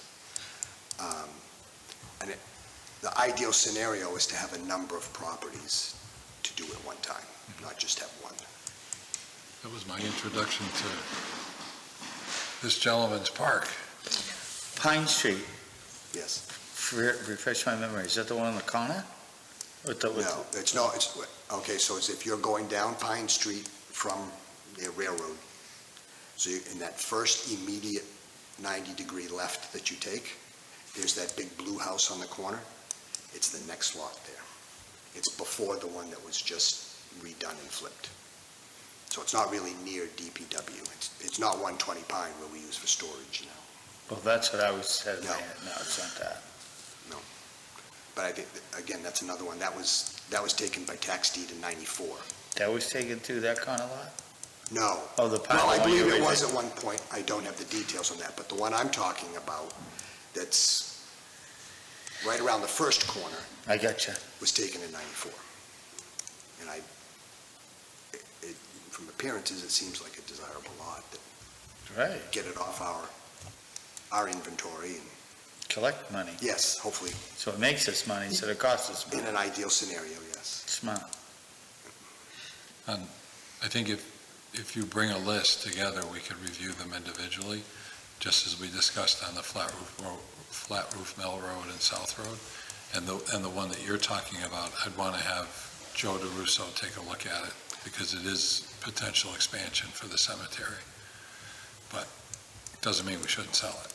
But Yeah, that's my desire is more so as a resident taxpayer than tax collector. Sure. Understood. Thank you, Kevin. All right, so I'll work through these and try to do as much research as I can, and then we'll kind of have a work session or whatever to work through each property to see if we go ahead and move forward with this company or another company to clean this other property up. They indicated that this is their busy time right now. It probably would be springtime before we would do something like this, but that would give us time to prepare and put together this list of property that we can ideally dispose of. If you could look into what the cost would be, we may have a local attorney that could handle it as well, more expeditiously. But yeah, because that was one that was put on the market. Which one are you talking about? I think the one on, unless I'm thinking of a different property on On Kempton Kempton? Road. Well, we attempted it. There was an offer that was accepted. With the title problem. But then the potential buyer went and did their own research and came back, and it was about the first of the year, I think, just about the time Michael was getting ready to leave, and it just kind of Fell through? Yeah. Sure. Great. Anybody have any questions? Thanks, Kevin. Okay. Kevin, the taxpayer. Yes. Shrub, Kevin. Mount Caesar Library. How we doing? You're awake. Doing great, thanks. Come on up here. Last week, but we were all out of town. Well, hopefully in a good I place. thought you went to the islands and were enjoying No, yourself. I was in Rhode Island. In Island, not You guys tropical. close. Richard, do you have another copy you can give them? I have one more. Yeah. So I guess we weren't added to the agenda, but. I know, that but we're was my here. fault. We have I'm nothing. sorry. This is what we're gonna go by here. Welcome. You have to show me how to use this. So, That's what they're asking. and what do we used to be? Over here. This is what they're anticipating for this year. And that's what they're asking. So we don't have no numbers of where we're at. This is what they, no, right, but this is where they think they'll be. I got you. All right, have at it. You want to Well, take the? town's been great supporting the library the past Absolutely. many years. This year, as you'll see in the upper right-hand corner, this year we're getting annualized $158,496. We are asking for $11,016 increase. It is 6.9%, 6.95 actually. There are three, I call them part-time, librarians. One works 30 hours, one works about 30 and a half hours a week on average, and another works 22 and a half roughly. We would like to give them a 3% increase. Other increases in that 11,000 are for insurance, electricity, increases, books. The biggest increase on books is this Libby, online books that people read, so not paper books, not bound books. We get billed from the people who organize that, and it goes up a bunch every year, a number of hundreds of dollars. So it's something like $1,500 this year, and Caddy, the librarian, says it's going to go up some more next year. It's just the way it's going. And part of that is driven by user, so you get billed, if you will, for every book one of us reads online. Okay? And the benefits of that are inventory, Well, you don't easier have, bookkeeping. it's true, you don't have to buy then a $35 hardbound or paperback. It's book. cheaper than buying some of the hardcover books. And more people are reading books online. Yeah. So you can, I have it electronically, so you can have a copy. Was this one of their Yeah. books? That, well, no, Oh, I it's thought just- Is that you the were showing me spreadsheet? one of your It's books. what he's looking at, I have it electronically, I just have no way to print it, so. yeah, sorry. That's okay. Yeah, people can read it on their laptop or their whatever device they want to use, my iPad, whatever. So that's going up. Community programs, a few years ago, you helped us invest in more hours for the youth program librarian. So she runs a lot of programs all year long, especially in the summer. And, you know, it's great for the community residents. What else can I tell you? Insurance, electricity, those are the main increases.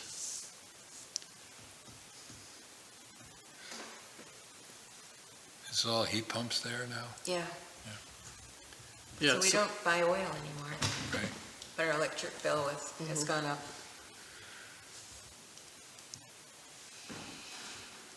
Electricity. What? Electricity's high. Yeah. It's very high. It's shockingly high. I have to remind myself, oh, we're not paying oil, but it's Yeah. still high.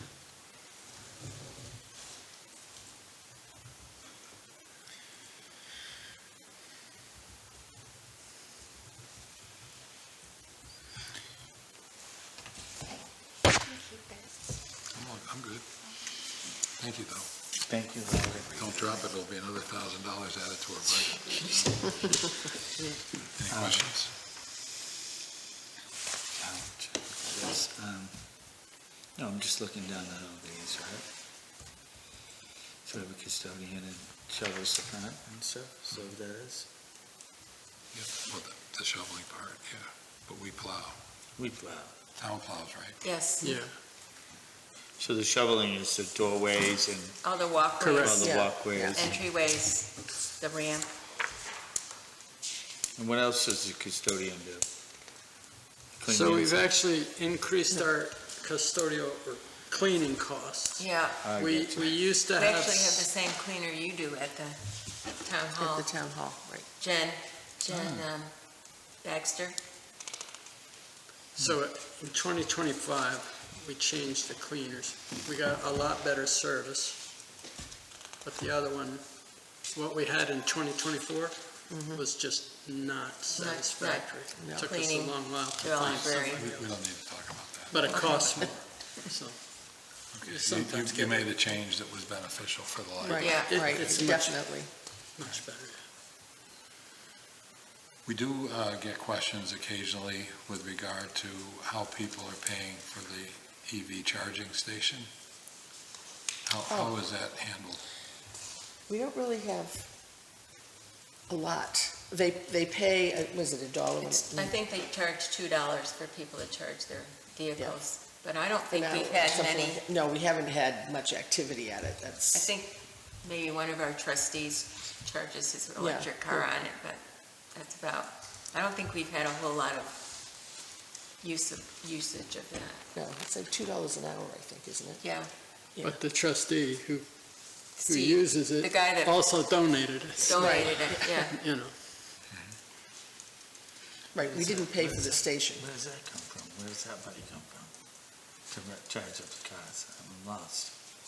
I get it, but they only charge $2 an hour to charge a vehicle? I don't know anything about it, but yes, $2 an hour. Where is it hooked up to? Where's the power come from for that? From the library, right? It's the library, it's in with the library bill. Is that too low? Huh? Is that too low, do you know? It just seems, I mean, I should talk to seems low to me. I mean, I don't $2 for know. an hour's worth of electricity seems We pretty used low. to have I would love to know one of Kai's predecessors. What it's taking, I don't know what, I don't Exactly. know exactly what the car takes, Yeah, but I I think think Steve was pretty, the gentleman that donated the charger for us is very knowledgeable about it, and he kind of set the price, so I'm sure that's the going rate. I would think, I don't think we're losing money on it at Yeah, all, that's for sure. unfortunately, we should have been here tonight, Yeah. but he's not. He's Quite knowledgeable So he about. set it all up, he paid all the expenses to mount it, everything. So is there only one One charger, yeah. Yeah, charger? one charger. And one of the employees of you uses it mostly? No, it's not an He's actually a employee. trustee. He's a trustee, he's not an employee. I mean, he donates the money every time he uses it, but Interesting. It was his mission, if Yeah. you will, one of his Get it. Passions. prizes, Yeah. things he likes to support. Well, it's helpful to be able to document that there is compensation being made, because the people that contact us because they're frustrated. They don't understand why the town is paying for somebody to charge their vehicle. So anything we can get that could Yeah, document. the town would really be isn't helpful. paying for it. Well, but again, if we could have Right, something right. documented, Yeah. would be helpful. okay. None of us are casting aspersions. Right, no, Understood. We're that's just a good idea, responding though, to people's comments. to let people know that. Yeah. I know, when I was away a couple of weeks ago, I was at a development, and they had multiple charging stations, but they all had key readers, or card readers. And I made a point to go look at them, just to have a better understanding. Sure. So anyway, any information on that you could provide would be helpful. Okay. And if it ought to be a revenue source, as opposed to an even. It ought to be a way for you to generate additional revenue. Right. And Right. It doesn't have to be a lot, but something that Right. would help you and encourage people to use it. Exactly. Yep. Yeah. Well, from what I saw on her miniature screen, Bill, I should have showed, I was trying to get your That's attention. a lot better. oh, yeah. You could have given it to me that way. You gave me the reduced version. I didn't think of it until I, Anyway, I think your numbers look great. Okay. Thank you. Fantastic. Well, Guys are doing a great job over there. and we're gearing up to phase 2 of our next construction elevator addition onto the L and bathrooms upstairs. Wow. Yeah. It's a We need a lot of bucks to do Yeah, that, so we might not be doing that for a couple more years, but, because you know what the fundraising is like. Oh, yeah. Yeah. But What kind of fundraising do you do? Everything? We beg. everything, Well, for the, Give me a money. grants and, for windows and floors, this is something that the town put a lot of money into. You know, we did a capital campaign, yeah, The but we town- never were able to raise the 1.5 million we needed for the whole thing, which included an elevator, so 1.5? I think originally, That's a lot of bake sales. that's That all. was, yeah, that was with everything, and so we only did half. We did the, reconstruction of the floors and, Which was really extensive. yeah. Yeah, that was a expensive. big deal. We had the new heating system put in. How's that working? Good? It was, That's the it is electricity. now. It We is, had yeah. a lot of problems Issues with with it, it a lot. over the winter. They came continuously to get it straightened out. I guess, what were they, faulty, I forget what it was. First, it was faulty wires in a box that they fixed, and that didn't fix the problem, remember? And then they had some pieces or something that they've replaced since. So we hope this winter that it doesn't happen again. Worked great all summer. We had Yeah. a lot of issues last winter, but it's better now. Must have turned on now. Oh, God, yeah. Yeah. So far, so good. I haven't gotten any phone calls anyway. Right, no cancellations. You did New Hampshire Gibbs, if I remember. Yes, we Yep, we did. do Yep. that, we do that. We had quite a bit I mean, of we just grant did a lot of money. research on grants and organizations that give money. Yeah. A lot of town donors, a lot of people, tons of people gave money. Even if you gave $25, we had a $150,000 donation, but that's a secret who Oh, we donated couldn't- it. yes. A very famous person, actually. It was, yeah. Wanted to remain anonymous. An Are author. they on television? An author. It was Are an they on author. An television? author No, that no, gave us seriously. money Yeah. from a letter that one of our trustees wrote to this person. So You that went was, to the mailbox and opened up a $50,000 check? yes, That's basically it, yeah. yep, Yeah. yep, That's And cool. please do not tell anyone where this came from. That's cool. yeah. Yeah, it's cool. So, Well, that's how this was done too. Similar efforts like you all put out. yeah, that's. I know. that's I wish what- I could open an envelope like that. I look for the Jimmy Fund all the time and I don't see it. Oh, yeah. Where they is should my be- check? They should be giving you money every year. Where's the Jimmy Fund money? Well, thank you very All much. right, thank you so much. Thanks. Good job, guys. Thank you so much. Should be proud of it.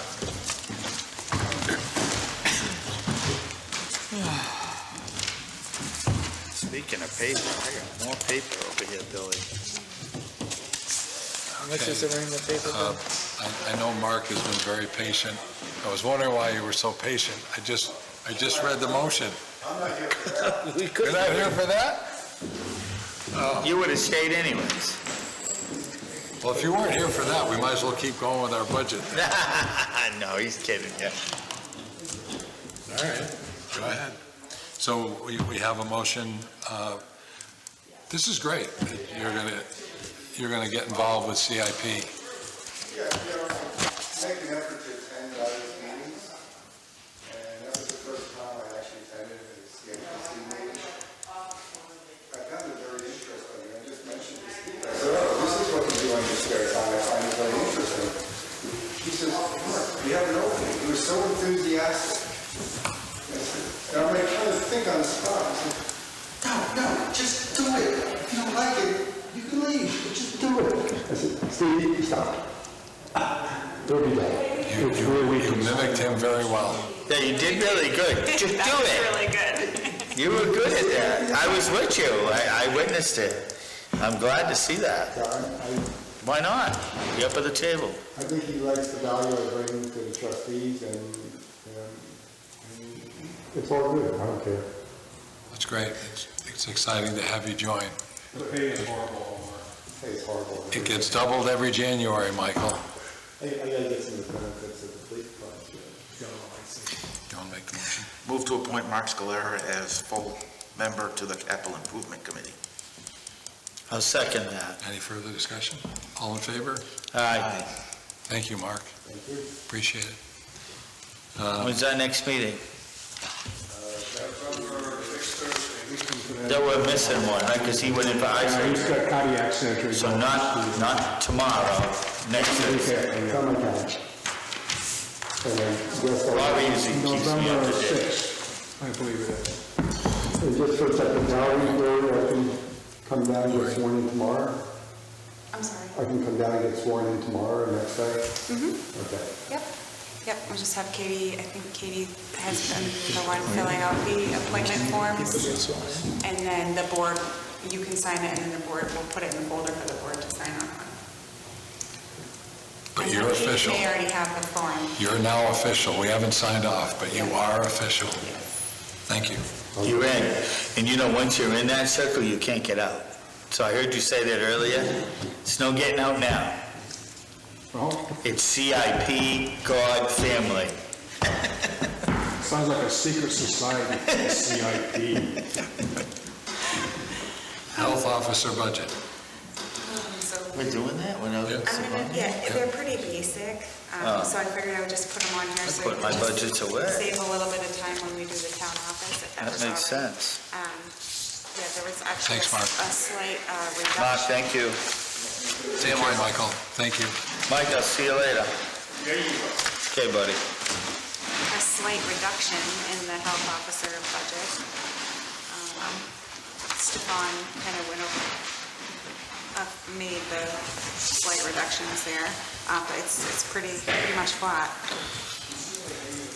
Yeah, it's 250 reductions and 250 add, right? So it even out. Increased one of them a little bit for the membership dues, but other than that, it's. Oh, yeah, I see it, it's $100. Yeah. Well, I'm curious about the actual on water tests. Water tests? So we're budgeting for less than what we actually did? Yes, because this was a one-time like turn-on thing for, I believe it was Richardson Park. But that won't be included in next time. And the new bathrooms, maybe? I think so. I'm not sure. Whatever it was a one-time turn-on fee, and it won't be there next year. It'd be just helpful, it's not going to adjust much, but it'd be helpful to understand. I can understand it in the spring being turned on, but what would make it unique? No, did something new happened? It wasn't just a turn-on in the spring, not like that. It was something that the town got that was new. It's all right, as long as you're comfortable. I'm confident. Yeah, because water testing ain't usually a one-time thing. No, I'm trying to think in my head, was it bacteria that we had to clean up, or was it a well tile or something, you know? Sure. It is hard to think of that one-time fee with that. When did you start the bathrooms down at Richardson? Was that Yeah, the but same? even if it was the bathrooms, it'd just be testing and it would come back again. The testing is every year, yeah. But this was a one-time thing, that's what he told me, because Okay. we did talk about it. Okay, let's know that. All right, general assistance?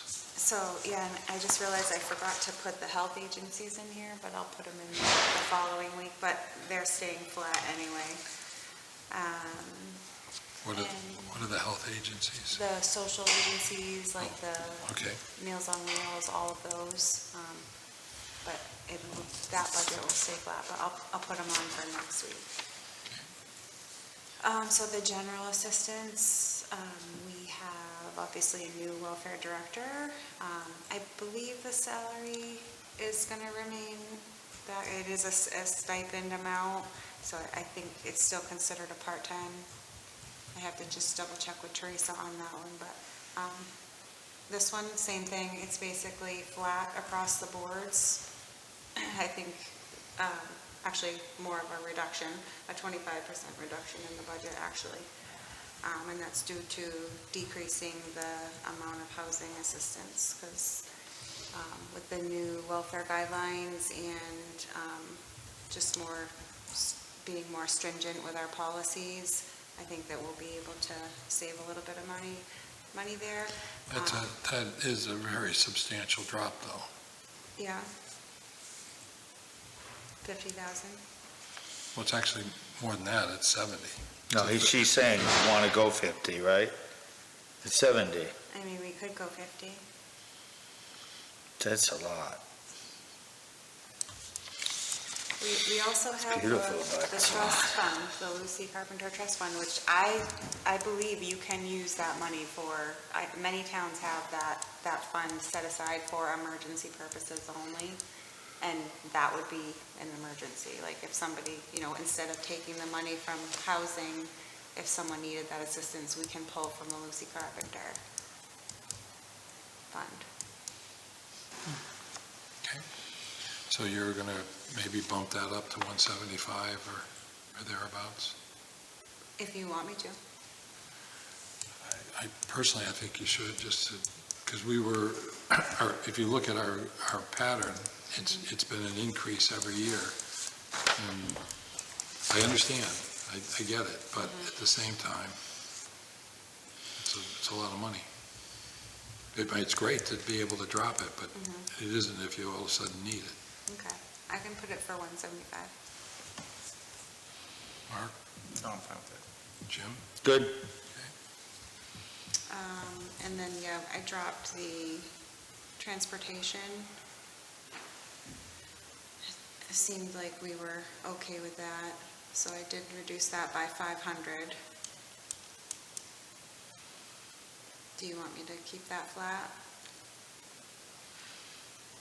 What is transportation like? Give me an It's example. basically like someone so needs a ride to go, like you know, from, I think I had gave somebody a ride from up Bench and Keene to the hotel.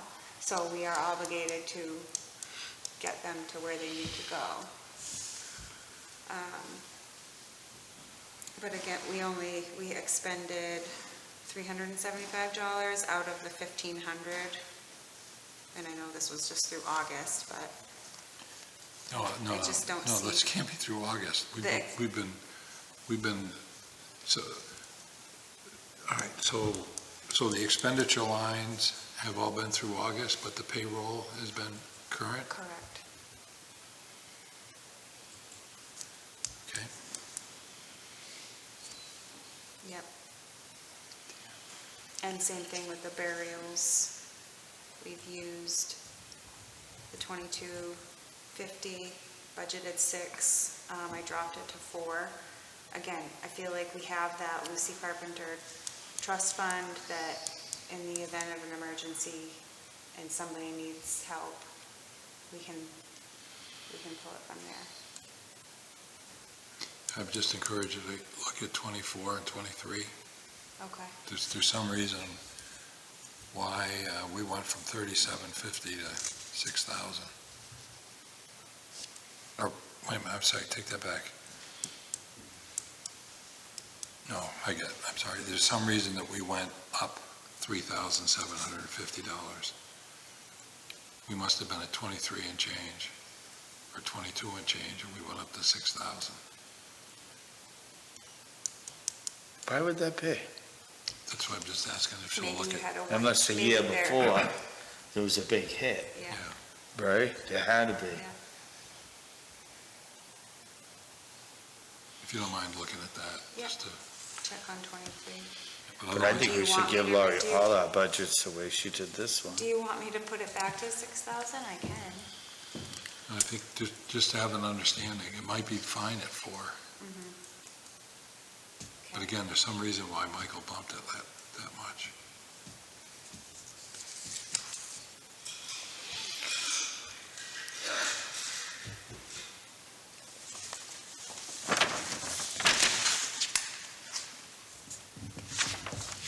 All right, so we're going to do 175, and then, are you okay with the other two? Keeping the LEOs and then 4? All right. Was there anything for you guys to sign? I vote Laurie does all these budgets. That one was fun, I have to say. Jeez, she did a good Is there job. anything to sign tonight, Laurie? Yes. Okay. Did that. Next is an update to the welfare guidelines. Did you all get a chance to read them? Yeah, that's a lot. Jesus God. I'm gonna go with your guidance. Sorry, that was a lot. There is a lot. Wow. So, But I'm good with it. From what I know, what I can be good with, you know what I mean? I trust, Yeah, I think. I trust the higher to be powers. Yeah, I think Bill will give an update, but I feel like there's a few grammatical things, and we want it to be a clean thing with no amendments, no nothing, so we're gonna get those amendments. She sent it to Michael Courtney today, so if we can just table the vote on these until next Good. week, we would feel more comfortable with that. And then you'll send another copy out then? Okay, I'll wait for the other copy and I'll read it all over again. Thank you, Laurie, for all this homework. You're welcome. I really appreciate it. Yeah. Don't put that in the minutes. all right. Next item is HealthTrust benefits and renewal package. What can you tell us about that, Ms. I Raviola? can tell you that, I know you're shocked, but it's increased. Now, It never increased until Renge came here. really? Really? It was always level. Well, did you hear about any scuttlebutt over the Oh, summer my- about HealthTrust at all? No, so they said the overall rate change is 11.3%. It is 11%. Yep. That's a tough So, yes, so they gave a little, but so What's given the tell me- state of the explain this, what you're healthcare talking about. market, they say they expect that this overall rate will, last year, 2,000. I'm listening. It's like a Right. 12% increase. From last year? what was that? It's basically a 12% increase year over year in the premium. It's a big chunk. I mean, we're not alone. I think it's. We're not it is- alone. Yeah, right. They just said, given the state of the healthcare market, they expect the overall rate increase to be lower than that of many plans in New Hampshire. Despite increasing provider and drug costs, increased utilization, and federal legislative and regulatory changes, HealthTrust is performing well. The board approved a capital rebuild plan, which is on target, and the plan changes implemented in 2025 have proven effective. So, in fact, HealthTrust continues to outperform industry benchmarks for per member, per month costs, medical trend, and has better outcomes compared to competitors. So the medical rates, that's the increase there is 11.3%, and the dental rates increased by 4.4%. And we also have the short-term disability rates with them, which that increased by 5%. So that's that. I do need an authorization from the board to sign off on this benefits renewal package.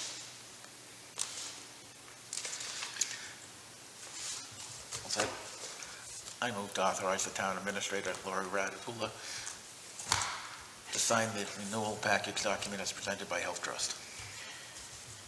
Second. Any further discussion? All in favor? Aye. It's nothing we can move on, it's something he can do. Unless we went out to, Till it's a bid. Yeah. And we'll lose that just by putting out there, will cost us more money, right, in the long run. Yeah, so. all right, unanimous, so, all in favor?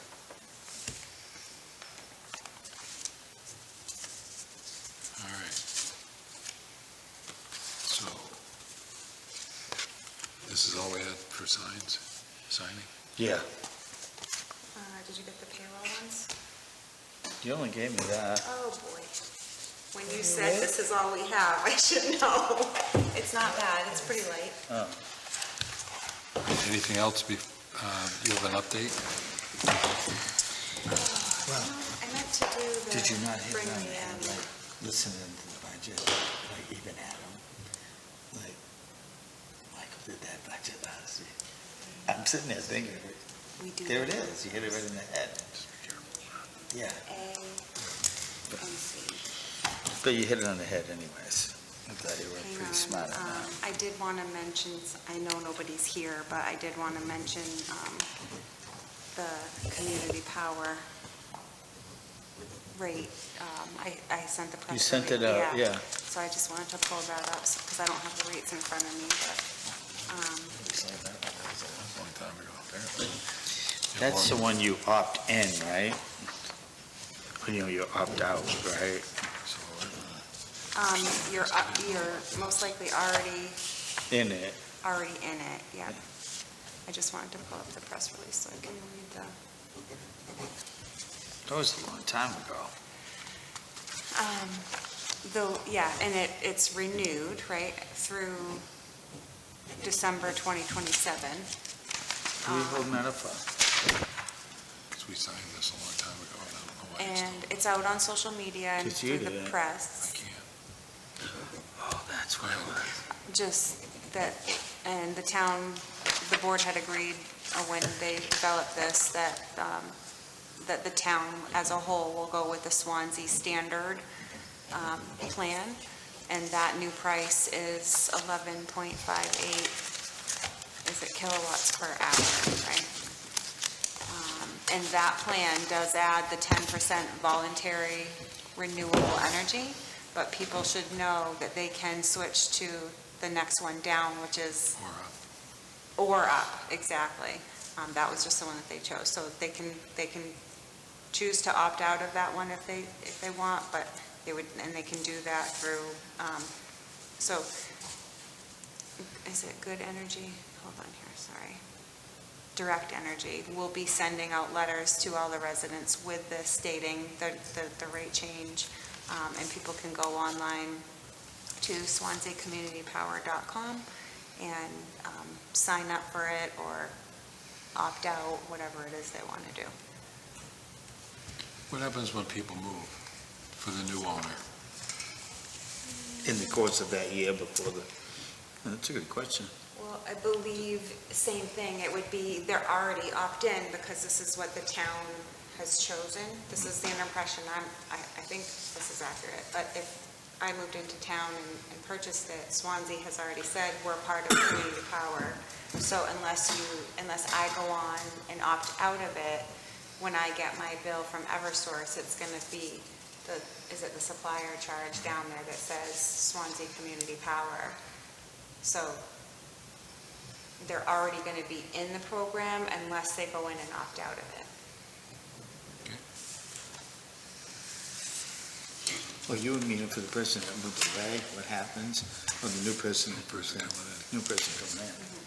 Yeah, because it's billed through Eversource. It's just that little bit on the bottom of the bill that says Swanzey Community Power. Okay. Yep, they are. Yep, and then on social media on our Facebook page as well. Anything else? Yep, and I did mention that. Yep, the mailers, I believe, they are sending out the letters, I think, starting tomorrow. Can you address these?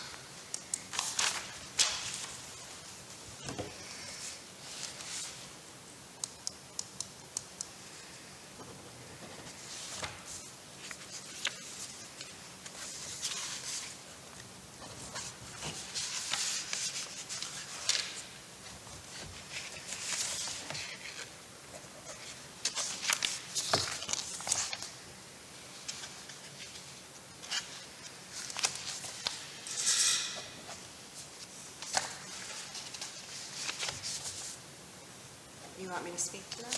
Yeah, if you would. I wasn't aware of the letter from the state.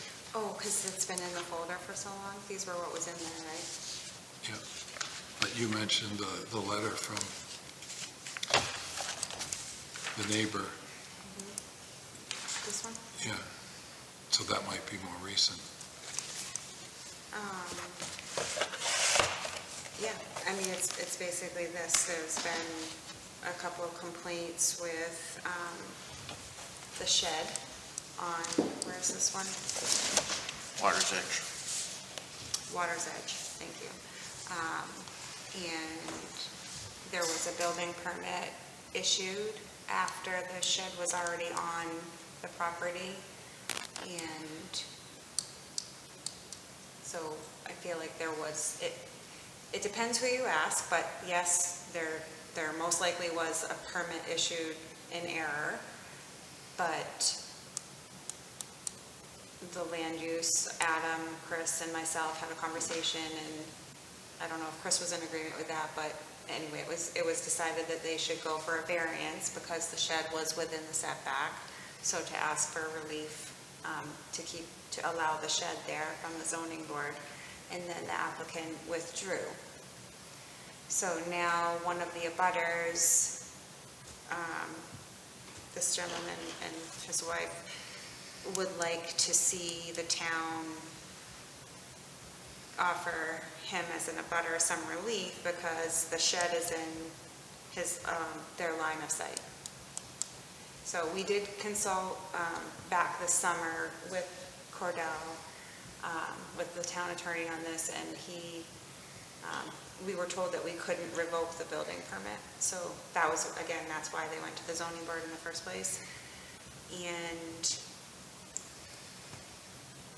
I think that I really wanted the board to just say, okay, well, what do we do? Because you have one department head saying there's nothing, we all just want relief for each of the people, but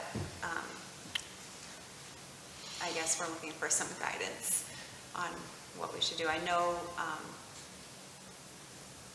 people can, and I had a conversation with Bill about this, they can appeal the building permit, right? If we issue a building permit, anybody can appeal that decision to the zoning board within 30 days. And I did mention that to one of the abutters and just said, everybody had the right to appeal, and there were some letters, and this is all public information. It went through the zoning board, and the abutters didn't have any issue. I believe most of them wrote letters saying they didn't have an issue with it, but now there's an issue with it. So I guess I would just look to the board for some guidance on as far as, are we making the right decision by just, it's kind of out of our hands right now, unless anybody has any other direction for us. Because right now, it's taking up a lot of our time.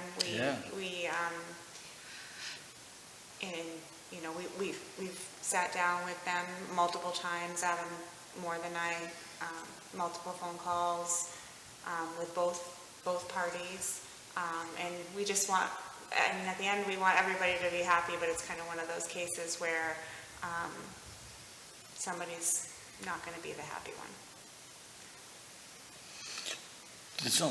But in the two parties, there's only one really upset one, right? The other one with the shed's not, they just want to fight for what they got, right? Right, but the letter, so I did just get, so this is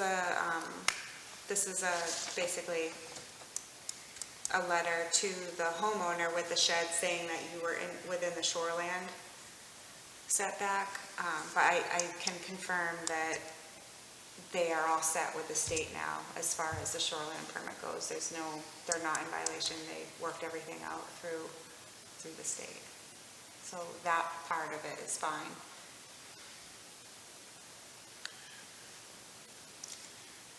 If town attorney's telling us we can't do anything about it, I don't know how we can tell them that they have to move it.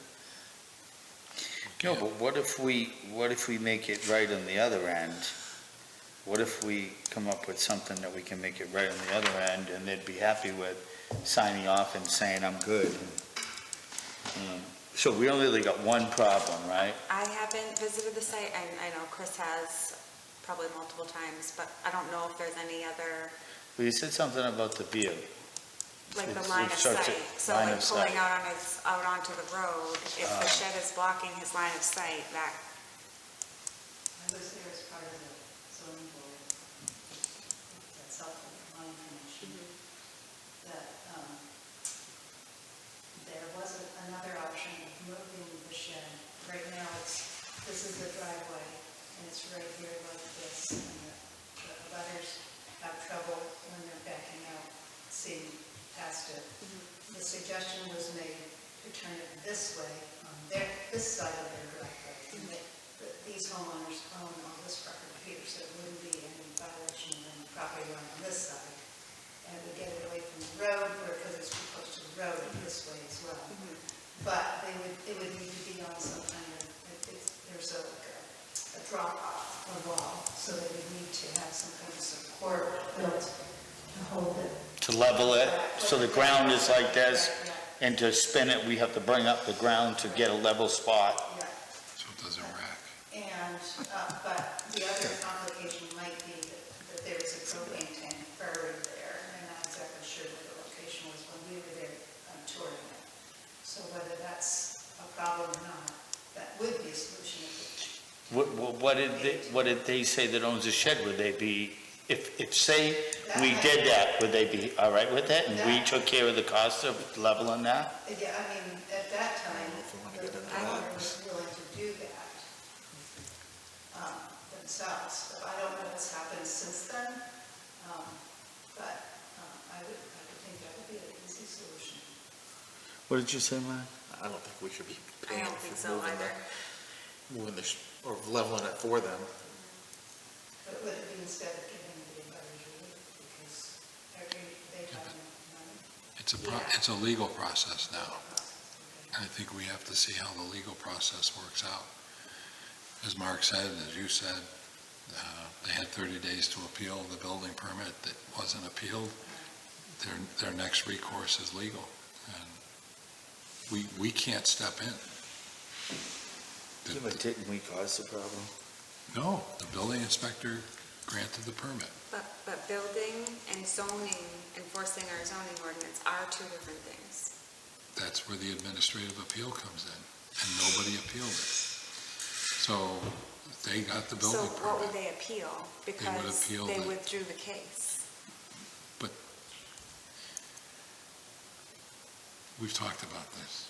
I know. So the building permit was issued. It was issued for that location. That's the only appeal, is on the building, the administrative decision by the code enforcement officer. They, the owners, have permission. There's no reason for them to go to the zoning board. But why would they? They've already got it. Well, I thought to get relief from the setback, because But they don't need relief. We gave them relief by giving them the permit. Make sure you have some notes in there on this. No, seriously, just.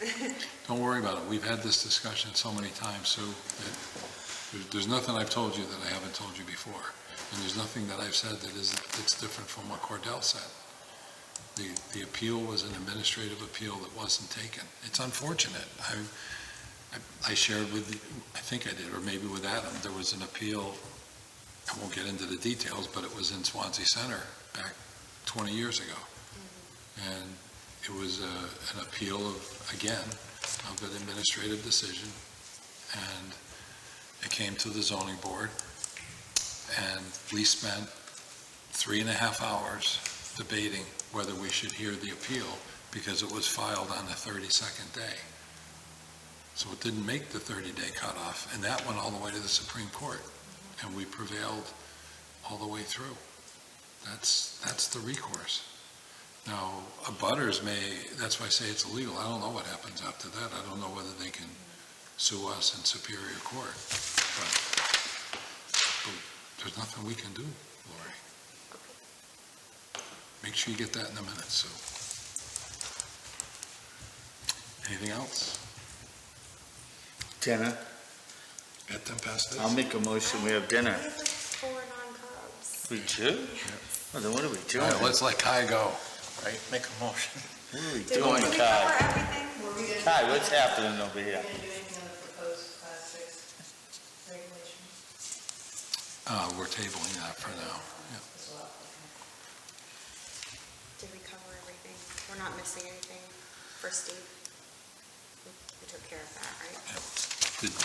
Before we do that, did you get a chance to put the proposed, we're putting that off next week, the Class 6 road policy. For Steve, we took care of what you needed to do with trustee of trust funds, with the consolidation of the funds. You took care of that at the beginning. I need to get him a valuation sheet, which I'll do tomorrow. And then he's talking with bond counsel Friday morning with regard to the possibility of closing the TIF district down sooner. And Teresa got a payoff yesterday. Really? For what the amount would be to do it sooner. Can we do it? I don't know. And then it would naturally expire at the end of September of next year. But this would, if we can close it out sooner, then the revenue comes in sooner. So. Right. But that's what he's going to talk to bond counsel about. Who's going to talk about Steve? Steve is, yeah. What, he's coming to the next meeting? No, Friday morning, he's got a call with bond counsel. Oh. The interesting thing is that both he and bond counsel have done innumerable TIF districts, forming them, funding them, all of that, but none of them have ended one, or neither of them have ended one. Really? No, because they just unwind, and they're there to start them, not to finish them. So it's going to be an educational experience.